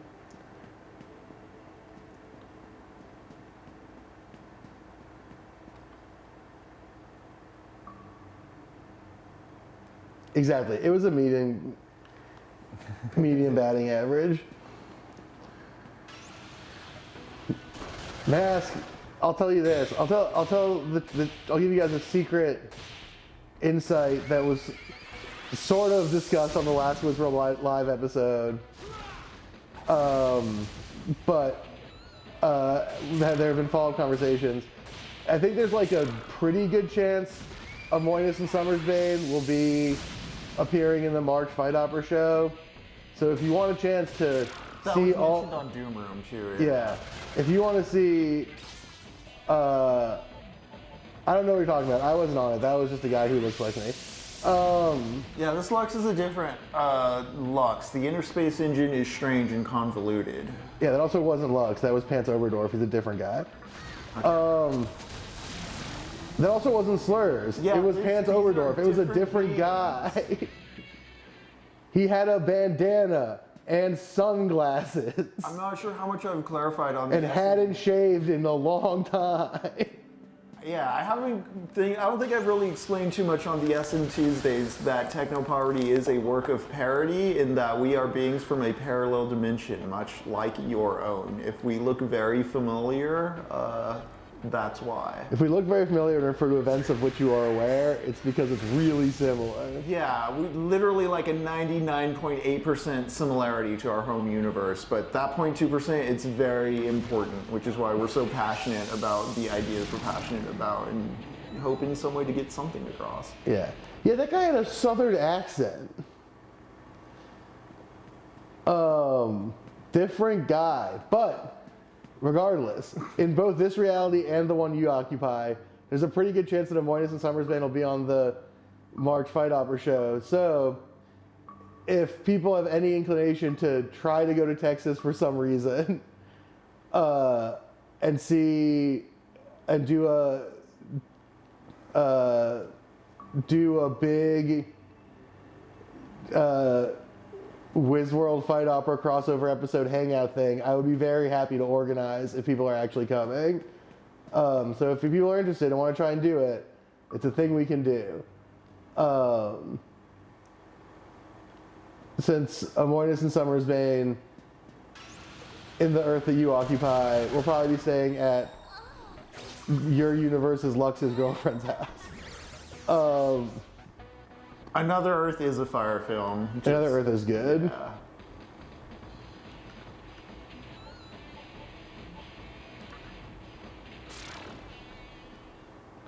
Yeah, see if we can use Don Draper's backyard, and you guys can come in March when it's not so bad. And then I can put everyone in touch. We can throw a big old party with all of our weird internet friends. That'd be wonderful. Even Hunter can come to Texas. Hunter's invited to the big party. He won't do it, but he's invited. He's got epic gaming to get done. What WTF? I invited you to a party, Hunter. Hunter, come party. Hunter, come to Austin in March and come party with us. You can watch. Will you? You should be able to piss in peace, probably, but I can keep you updated on that one, Matt. That seems to be, unfortunately, still up for debate. Yeah. I know at least in Austin there are private and personal businesses that still do the whole, Gender neutral bathroom stuff. gender neutral bathrooms. Yeah. But I don't know. I haven't checked on the actual laws. I mean, goddamn, Greg Abbott's trying to send Texas Rangers to pull Democrats back into the state. Yeah, and J.D. Pritzker is going to align the army of the con. Why would they put the need for a quorum in the Constitution if they didn't want people doing stuff like this? I'm just This does saying. seem- yeah. Yeah, it's so dumb the way Abbott's trying to be all like, well, like real Texans don't do this. Like, dog, it's in the Constitution. It's a function of the body. Like, you can do this. We have lefty guns. Also, fuck you. Fuck you, Mr. Governor. Meanwhile, the cookies are weird. I'm sorry that these ones didn't work out as good. Yeah, I'm sorry to hear about that.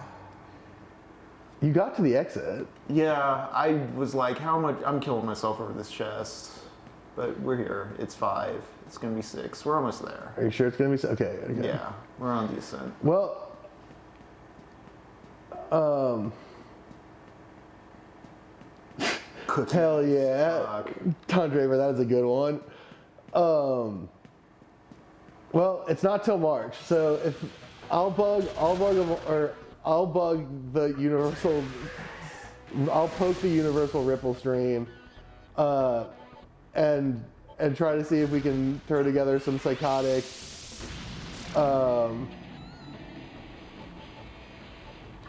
White sugar replacement theory validated.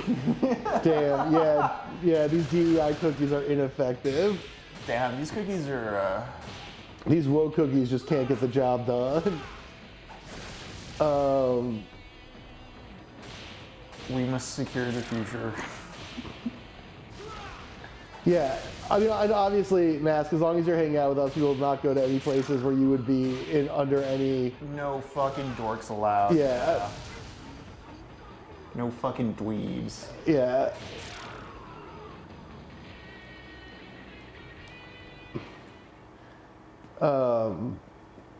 But yeah, if you're hanging out and with Don and Grimm and also the Fight Opera folks, you will be well protected from the horrific circumstances surrounding existing in Texas frankly as anyone, but a trans person in particular. Yeah. That is, yeah. Well, I'm just saying.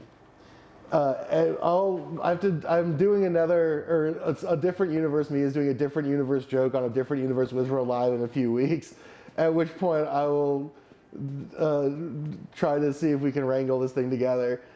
Because yeah, I'm very excited about having the Wizard crew on the March show.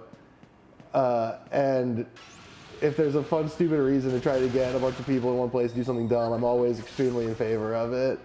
Especially when it's at my house. Like, I like getting a bunch of people together to do something fun, basically under any circumstances.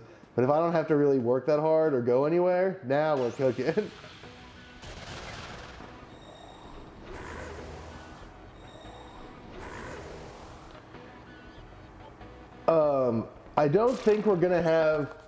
I don't think Slurs is going to appear on a Fight Opera show for the foreseeable future. Not for the reason you think, which is that I don't like when people yell slurs, but just because I think we've finally gotten enough people that we don't really need. Oh, that's not true, actually. There might be slurs might be on the October show, actually. But we don't really need. No? Uh-oh. Okay. It's one more over. I did it. We don't really need Universe Alpha Lux to do improv to fill time on the show anymore because we have enough people.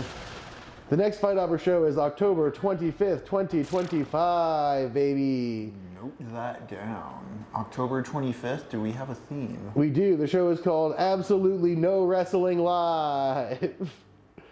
It's a talk show with no wrestling, and there certainly won't be any matches. Late night with Fight Opera. It's a late night talk show, and there certainly won't be any violence or chaos, and nothing will go wrong. I'm just looking forward to Roy Hammer giving some peaceful and interesting interviews with non-violent talent. Yes, that's exactly what's going to happen, and nothing else. Aww. Oh. Damn, DeHamel's Mammal, you're unstoppable. Just constantly, just a machine. I thought you were talking. Don, I mean, hit me up. I'll come visit you guys sometime in the next couple of weeks, and I can let you guys know the avenues by which you can do that. Because for sure, we need all the help we can fucking get all the time. It's this fourth one right here, not that. I don't remember. It's this one. It has to be. It's this. But yeah, DeHamel's Mammal. I thought you were making a damn grilled cheese. I thought you were going crazy style on the grilled cheese. There we go. Okay, let's get out of here.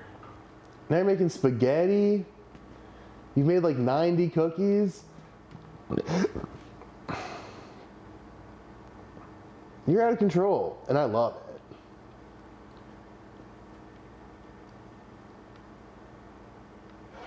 I bet.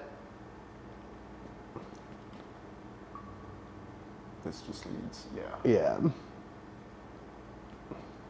Oh, shit. interesting. That's cool. I'm gonna save, and then maybe we We can go do a little bit of smushing before we try and do our next phase of stuff, because let me check the time. It is 6:15. Yeah. We might want to, if we take a pause here, pick up next session. Yeah, I mean, we got a little bit of time, I think, because Yeah. I haven't heard from Forrest. What smushing can we do? Let's see. It looks like solving this floor will circle us back around to the save point, so maybe we can get that. Yeah, Don Draper, we do this every Tuesday from 3 to 6:30-ish. Yeah, TechnoPoverty is Shin Megami Tuesdays, 3 p.m. So feel free to follow, subscribe, etc. We do have a Monday and Thursday show that is a different clip and pace where me and our other co-host Jacob, we're currently working our way through Doom, but that's about to be shaken up. Yeah, that one's a little more, I think, ludically focused and a little less like, what are we thinking about today? While we play video games. We're currently working through Doom while talking about Cyberpunk. We're at Neuromancer right now, but we've gotten beyond Doom 2 and we've been playing mods and wads, so we're looking at the way Doom as an object of community focus is the source of a lot of free software in games, and comparing that with the sort of corporate-owned image of Doom, which is stuff like Doom Eternal, Doom the Dark Ages. I want to play the Dark Ages. I do want to play Dark Ages. We're going to play Eternal. That's kind of the learning arc of all this. Show me Titan. Oh, and who am I losing? I can do that. I really want to do that. That's a big, weird guy. Does not really have much magic, so I think we should be... Yeah. We don't have a P.O. box. That's like a thing we should think about, honestly. True, yeah. We have a Gmail address you can hit us up at. That's just technopoverty@gmail.com, which I would be happy sending a mailing address over that if you're not going to send us, anything nasty. But yeah, we don't really have a public-facing P.O. box. That's a great idea. Oh, nice. I'll try to pull that link out of the chat, even though I've been struggling to have the chat open on my phone. Actually, I'm not in the mood for smushing right now. I mean, didn't you get Titan? No, I didn't. Oh, you decided not to? Yeah, and we smushed before, running back to the tower.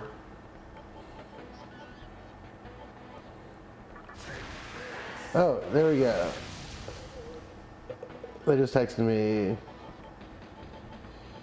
that link, so I will pull that up and send it to you, Henry, so you can see some Doom-related stuff. Crap. I fucked it up. I'm gonna do a better job this time, so that I can save it and send it to you. MP stuff that I'm not.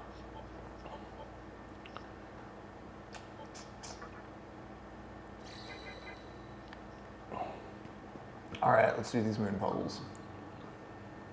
Moon puzzles.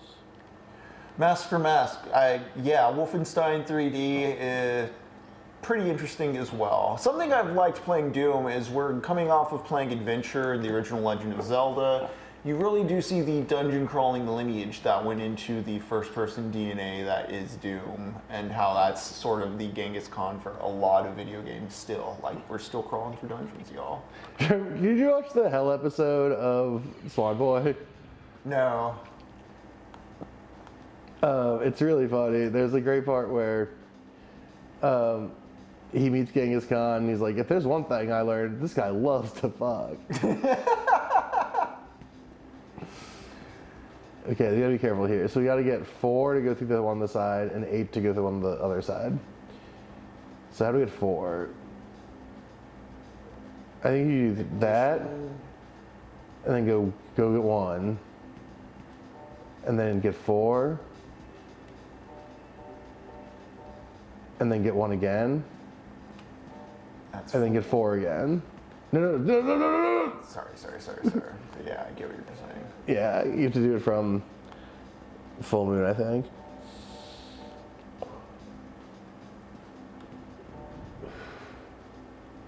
Okay, new moon kills me or drops me down. You have to go all the way back around. Okay. Derrida makes a lot of sense until you get to the end. This puzzle is just that, so if you look in the top left, you will see a moon phase that resets to 0 when you go in here. So yeah, go up, go to 2. Go to 1. Go to 4. Go back to 1. Go back to 4.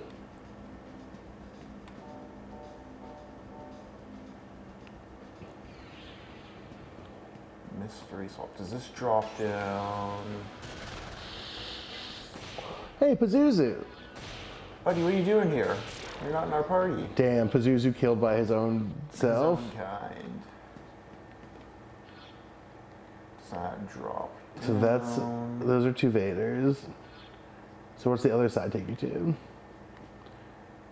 Oh, that one's probably take you across, I bet.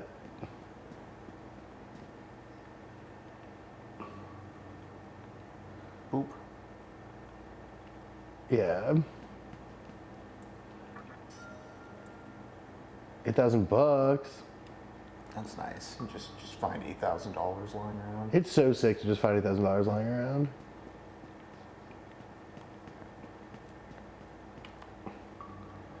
God, I'm excited now that I've ordered these new microphones. I really do need to just start writing and shooting sketches again, even if they're dog shit.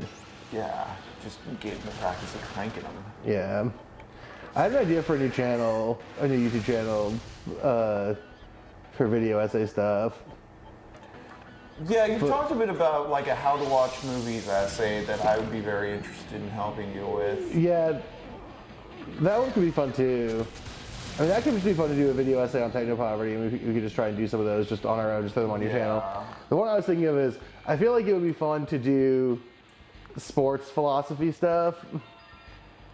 Well, what did we lose? Aguilar? That's fine. That's fine. That's a good trade. Because he has the all fire. Yeah, already. and we have other fire stuff. That's a good trade. Dakash is so good. I gotta say, that thing I've been working on for you, I'm not the biggest soccer person, but I did like the sense of narrative it associated with the history of it. Yeah, and that was even fascinating. that was the toned down version, because the original version, this is actually why I was thinking about this, is that the original version of that essay was about how like Victorian sexuality made everyone in England crazy, and that's why they're bad at soccer.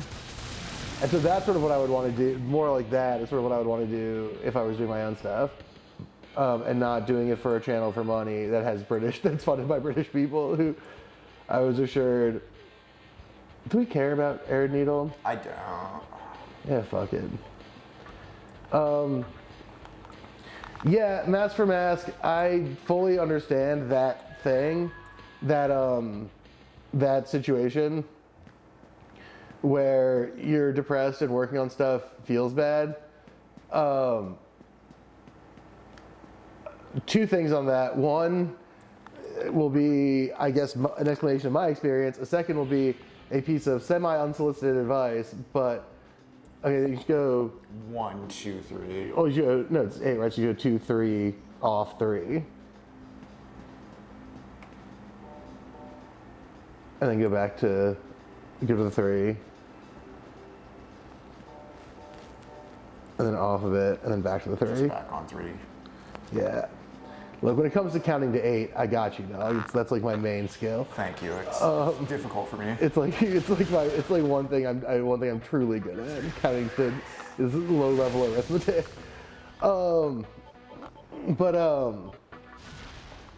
But yeah, so I like largely can't function if I'm not working on creative stuff. Even when I'm feeling depressed, it just makes it's like I A, get more depressed, and B, like become unwell in a physical way, which is, you know, not, you trying to swap one for one? Yeah.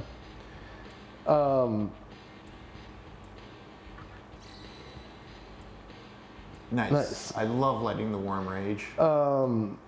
Like, I become, like, physically unwell. I don't take care of myself. I'm not working on creative stuff, and it's very bad.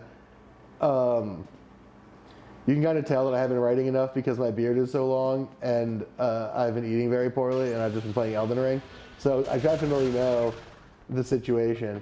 But the other thing is that, like, the only way through it, unfortunately, at least for me, is to force yourself through it, and then it does feel a lot better.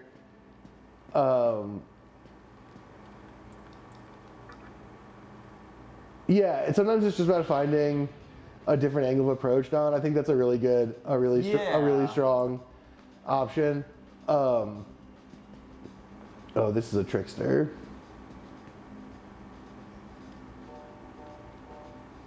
I don't know how. I just go back and forth. Yeah, that's how you can get the one at the top. Which is good, but how do you get the one on the side? Oh, you could go 2, 1, then 3. Oh no, because you're going to be at the wrong side of it. 3. No, hits the new move. Oh, it's when you fall down. It's okay. I think this one's right here. Yeah. But yeah, that is a good point. No, that sometimes it is just a difference of angle of approach. For me, it's always just like power the fuck through it. But I think Don is asking more productive questions because I think my relationship to this shit is a little bit self-harming and toxic. I mean, it's good for me, but I don't think I think if you could find a better one, it's good. So I think that answering these very useful questions is probably smart.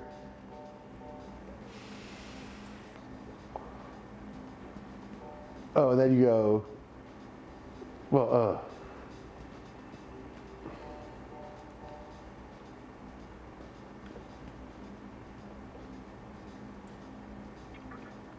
No. If I hit 3 again.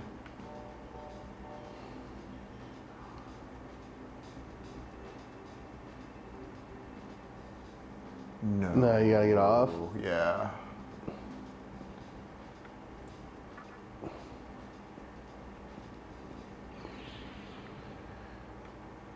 My problem is that I just write my 1,000 words every morning, and then one day they'll not suck. Hell yeah, Ghost Bro, what are you making? Yeah, Ghost Bro, what you fucking making? what's on the damn griddle? And go up. I was gonna do 3 and 3 to get 6. Oh, that's right. No, that's right. Then do that, and then go back and get the other 3. Go to 9. Yeah. Oh, no, that's wrong. Because we're not going. We don't loop around, right? Because now we're at 7. Oh yeah. Okay. Yeah. This is good. There we go. General Tso's beef stir fry. Hell yeah. I fuck with that heavily, a Ghost Bro. I think that's a wonderful choice of food to make.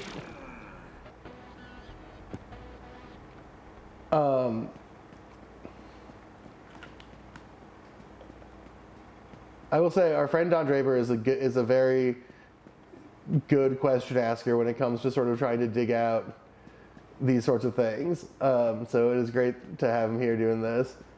More or less painful creativity. I think there's creativity that will like ask you to go into a place that might be painful or memories you don't necessarily want to have at the forefront of your mind. Yeah, but I think what Matt's talking about is that the process of doing creative work is feeling overwhelming and not so good.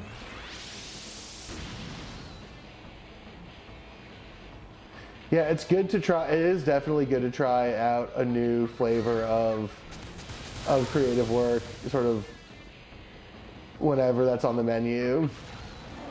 Because it is good to not get stuck, right? Like, if you do get stuck, you end up doing my thing, which is writing a ton to try to get something good and worth shooting out, and then just banging your head against the wall eternally. until something good falls out, and then you get excited and start doing it again. I end up with like 10,000 Google Drive outlines, that none of them are screenplays, just ever increasing, rambling culminations of notes. Notes and structures. Yeah, I mean, I have Plot progressions. 2 screenplays in progress right now, aside from the one that's out at agencies. Nice. That I am like pretty convinced the movies are good.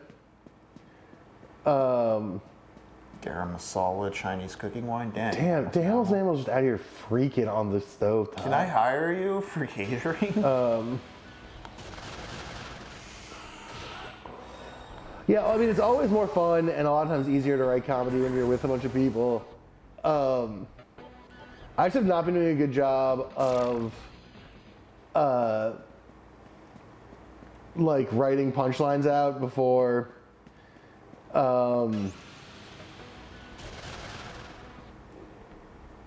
yeah. Nice. We can it got held it got held because of a poorly placed space. But yeah, we can definitely combine, and the homies Grim and Don make very good food. I can make sure to put it back on the screen so I can still see. Yeah, they make very good food. I can attest to this. But yeah, like I just haven't been doing the good thing of like writing down sketch concepts as they come to me, because they do all the time.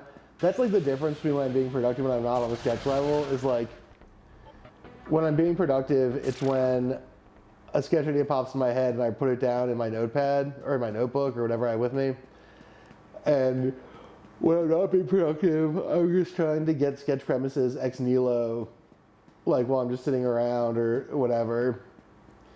And that never works out as well. Although Zeke and I do have something cooking that I'm pretty excited about. We put together a premise that I'm really, really into.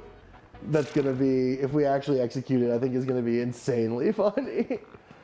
Was it worth the dance? We're about to find out. But of course, I should have known, right, that as soon as Zeke and I were both like, this scumbag shit is taking too long, we just gotta start making our own animated stuff, we would get an email that's like, we're figuring stuff out. Because that's like obviously what would happen. Yeah, there's that film industry jerk. You want work, plan a vacation. Yeah, exactly. But if we do get this thing together, it's going to be very funny. It's an animation? Yeah. I guess it's fine to tease it here. Yeah, with no, share only this is a tease with no promise that we'll ever actually finish it, because who knows how anything's ever going to go. But we wrote the outline and first scene for a series of animated sketches that are, the premise is that they are discovered, the premise is that they are discovered. All right, so no, yeah, just go to the 3 on the left, then up, then to the right, and then back to the left. Yeah. And we've solved the mystery. All right, yeah, and then hopefully we can find a save point soon, because Forrest is... I believe the save point... If I lower this, my thing is, will it... I think it'll stay there. If not, the path's opened up, I guess, so I can. I think you got the shortcut, so you can just save. Yeah. We can riff for a few minutes before he gets here, but he's about to be on his way. But yeah, the idea is that it's a series of discovered animatics from the abandoned production of the Pixar movie Bombs. And is there a gay bomb that they decide at the end to straight wash because Disney calls at the last moment and tells them they need to change their story? No, we don't have that, but we have a lot of other hallmarks of the Pixar production cycle in the script. So if we actually get around to doing it, I think it's gonna be really fucking funny. And obviously Zeke's artwork is the best in the biz. That dude's America's greatest living artist. You better believe the Moab, Goab. the gayest of all bombs. The Moab is in the movie or in the series, that's for sure. But yeah, so we'll see if that one comes together. But yeah, that was good. That was the first good sketch writing session I've had in a little while. I was going over to Zeke's place and riffing stuff out. And like I said, of course, as soon as we did that, we got an email that was like, maybe that thing you guys were going to work on is actually happening. In which case, we'll have to stop working on all the shit that we decided to do because that wasn't happening. Because that's how life works. It's a constant series of being wrong about everything. And that's, You die. and then you die. You're wrong about everything all the time, and you're constantly making the wrong choice with how to allocate your time, and then you die. That's what being a living person is, and isn't that cool? It's that's how cool guys live, baby.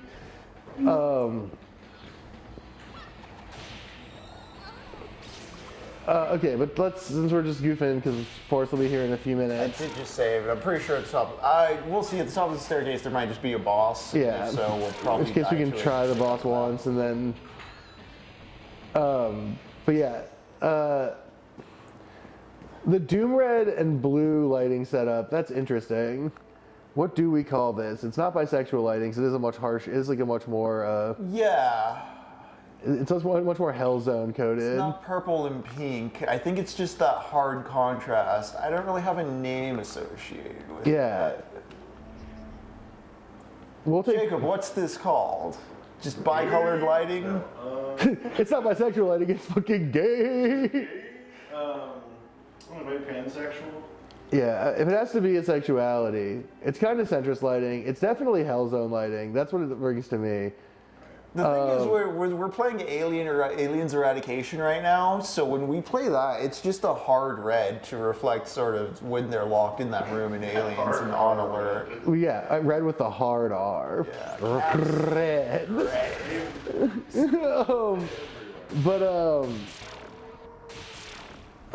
But we got to figure out what. I guess we should probably go either hard R red or I don't want to go hard on red. Or- I don't like saying that. or like gold for Dante's Inferno next week. Oh yes. Yes. Um, Reminder as we get to what is actually an interesting cliffhanger for our SMT run instead of just block puzzles. Yeah, we finally had a stream that was a real stream for the first time in like 3 weeks. We get to this climatic top of the obelisk boss only to say, you know what? Oh. We're gonna play Dante's Inferno. Oh, hey. Yeah, I can give it. Maybe he'll be our friend. Monkey.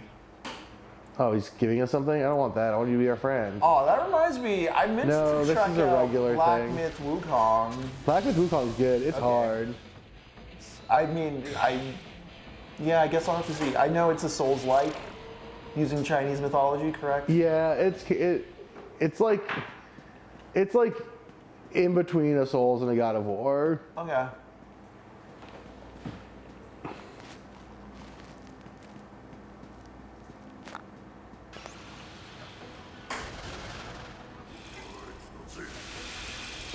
No, this is not the boss yet, Don.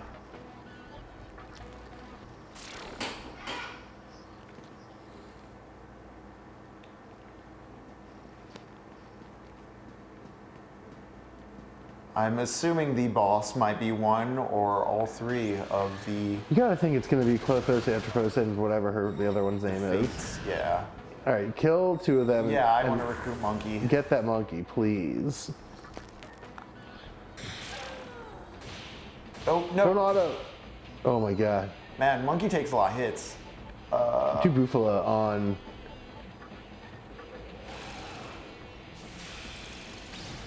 Single target damage, baby. We gotta kill that Baphomet, not the monkey. Right.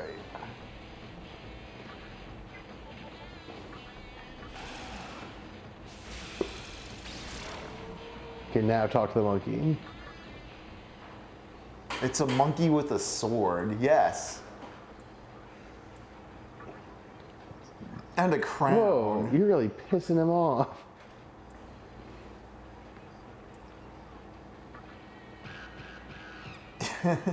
Aw, Oh no, dang. Monkey believes in redemption. Monkey thinks people can change.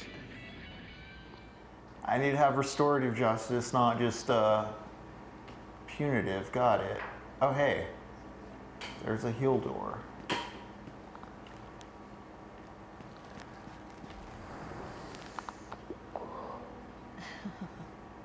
Hell yeah. Hieronymus Bosch is my favorite painter. But yes, just to remind the chat, next Shin Megami Tuesday is actually going to be a... Don Tuesday's Inferno. yeah, Don Tuesday's Inferno. We're playing Dante's Inferno to take a break from the SMT. I think because it is still adjacent to Hell, we won't destroy the interspace engine by changing pace. This game here, being about demons, seems to have kept things stable as the Summer of Doom went, and yeah. Yeah. And we're doing it, I think, because of a joke, but I can't remember. But that doesn't matter. I'm going to bring my Dore book. I'm curious because I do have Paradise Lost on deck for when we hit the Doom Eternal stint in the Doom run, so reading two very foundational pieces of text on what is Hell. Also, just a heads up to everyone, we're going to get in the real Lux nerd zone because I fucking love the Inferno. I like all of it, frankly. I'm a big Dante head. I find the Inferno funnier. Well, both the Inferno and Paradise Lost. I just find them victims of the thing that because they're old, there's a lot of like storied and stodgy reads on them that just like aren't nowhere near as fun or lively as what they actually are. Yeah, I mean the Inferno is so funny. It's so funny that Dante was like so mad about whichever Guelph side he was on. I think the Black Guelphs losing the revolution in Florence that he like left and wrote a book about how mad he was about it. Your wife's fucking banging other dudes. Hey, Ugolino, he's so fucked up. That guy, he ate his kids. All right. 3. Okay, so then you can't get off. So it's gonna matter where you start, I think, a lot on this one. Cause yeah, So if I go back to 3, it hits 5. yeah, you can't go from there. So if you started on 3, you'd be, okay, 5, 6. No, that won't work. You start at 2. Come on, go. Okay, let me go back. I think I started on 1 that time. Yeah, let me just do a little bit of math. Okay. So We want to hit 4. yeah, so you can go 2, 5, 3, 6, 5, 8. No, you could go. 3, 5, 8, 1. So you could go 1, 2, or 1, 3, 6, 8. No. You could go. I'm gonna start on 3. Okay, and then go to 2.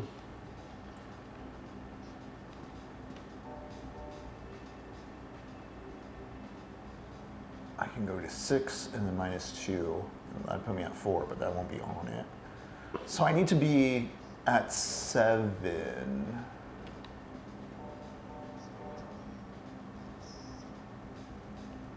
Yeah, I you can't walk off.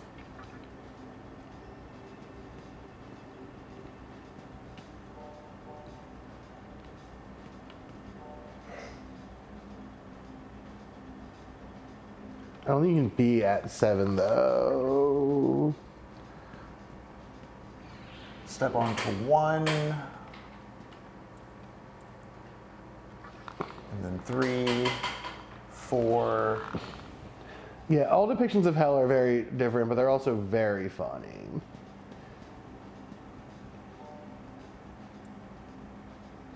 Two. Once you then see you're going to be at 6 when you go on to there. Oh, okay. Yeah, no, this is. Yeah, Yeah. there you go. Good work, Henry. Hell yeah, dude. Okay, so that's your way out. Should I go for 8? I mean, you should try it. I mean, we're just waiting on Forrest to get here, so. Yeah. 8, I think, is more gettable. 8, again, you have to be at 7. Both of them, you have to be at 7 in the middle. Yeah, we can go 2, 3, 2, 1, and then you're good for 8. So you can go to 3, 2, 1. Right.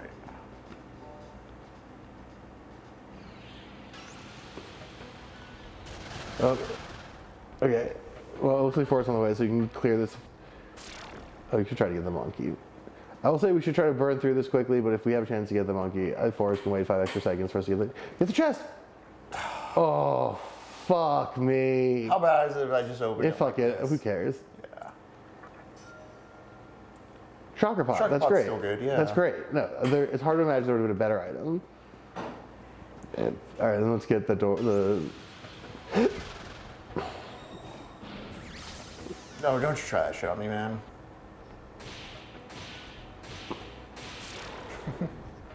You will be destroyed by your own kind. All right, let's get that door back open. I stepped on 1, 2, 1.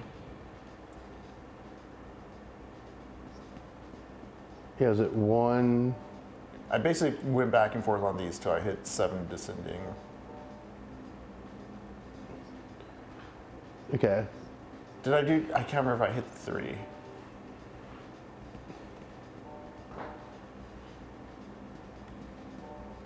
No, then you go there, Yeah. and then you get the 3. Yeah, yeah. We got it. We got it. How many floors? But also, the great thing about. Hell yeah, okay. This seems very close to a lot of Magatsuchi. Yeah, which I think is what we're trying to get to, so that's Right. good. The noodles have been cooked. The sauce is hot. Don't do that to my dog. Get it? Because that's my dog's name. Yes. Also, our friend in the game. Also, our friend in the game is named after my dog. Let's see, save point over there. Let's see, treasure chest over here. Okay, full force on his way, so I kind of got ahead. So if you want to backtrack the save point. Yeah, I'm gonna track up to that save point, or maybe just run.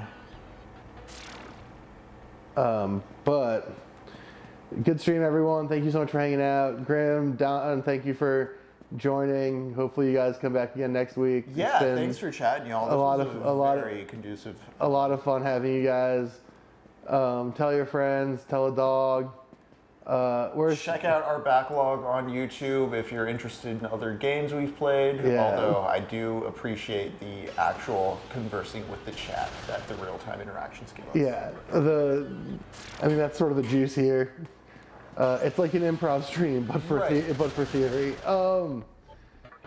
Thank you, Elmag, and everyone. We will see you guys next week for Dante's Inferno. I gotta go because I think Forrest is in the garage. Walk off with your lob. I'm taking it off. All right. Ouch. Sorry about that. It's all good. No, I said ouch because it was a trap. Oh, I thought Although it muted us. Did I do that? No, I'm talking about the trap in the game. I thought I muted us. pressed the button that muted the thing. Honestly, though, I feel like I'm about to hit some sort of dead end around this corner. We haven't done anything since the last save besides solve those 2 puzzles, which we now know the solution to, so it might be worth just ending here. Yeah, this is all treasure chest. Alright, well. All right, ladies and gentlemen, theys and them bees, everybody from all sides and parts of the spectrum, thank you for joining us. We will be back on Thursday with Aliens Eradication, and we'll be back next Tuesday with Dante's Inferno. Wait, I forgot to say the thing I usually say. Oh, Lux has something to say. Yeah. If you want to keep hearing me do a B bullshit in a different way, I'll be on twitch.tv/pixelgoblins in 2 hours at 8:30. Because on Tuesdays I punish. You check out those damn Pixel Goblins. You do it, you do it, you do it. Come hang out and watch us play Grandia 3 and watch me complain about it for 4 hours because I'm gonna complain about it the whole time. So see you guys then. Bye. See y'all. Y'all take care. We will see you next time.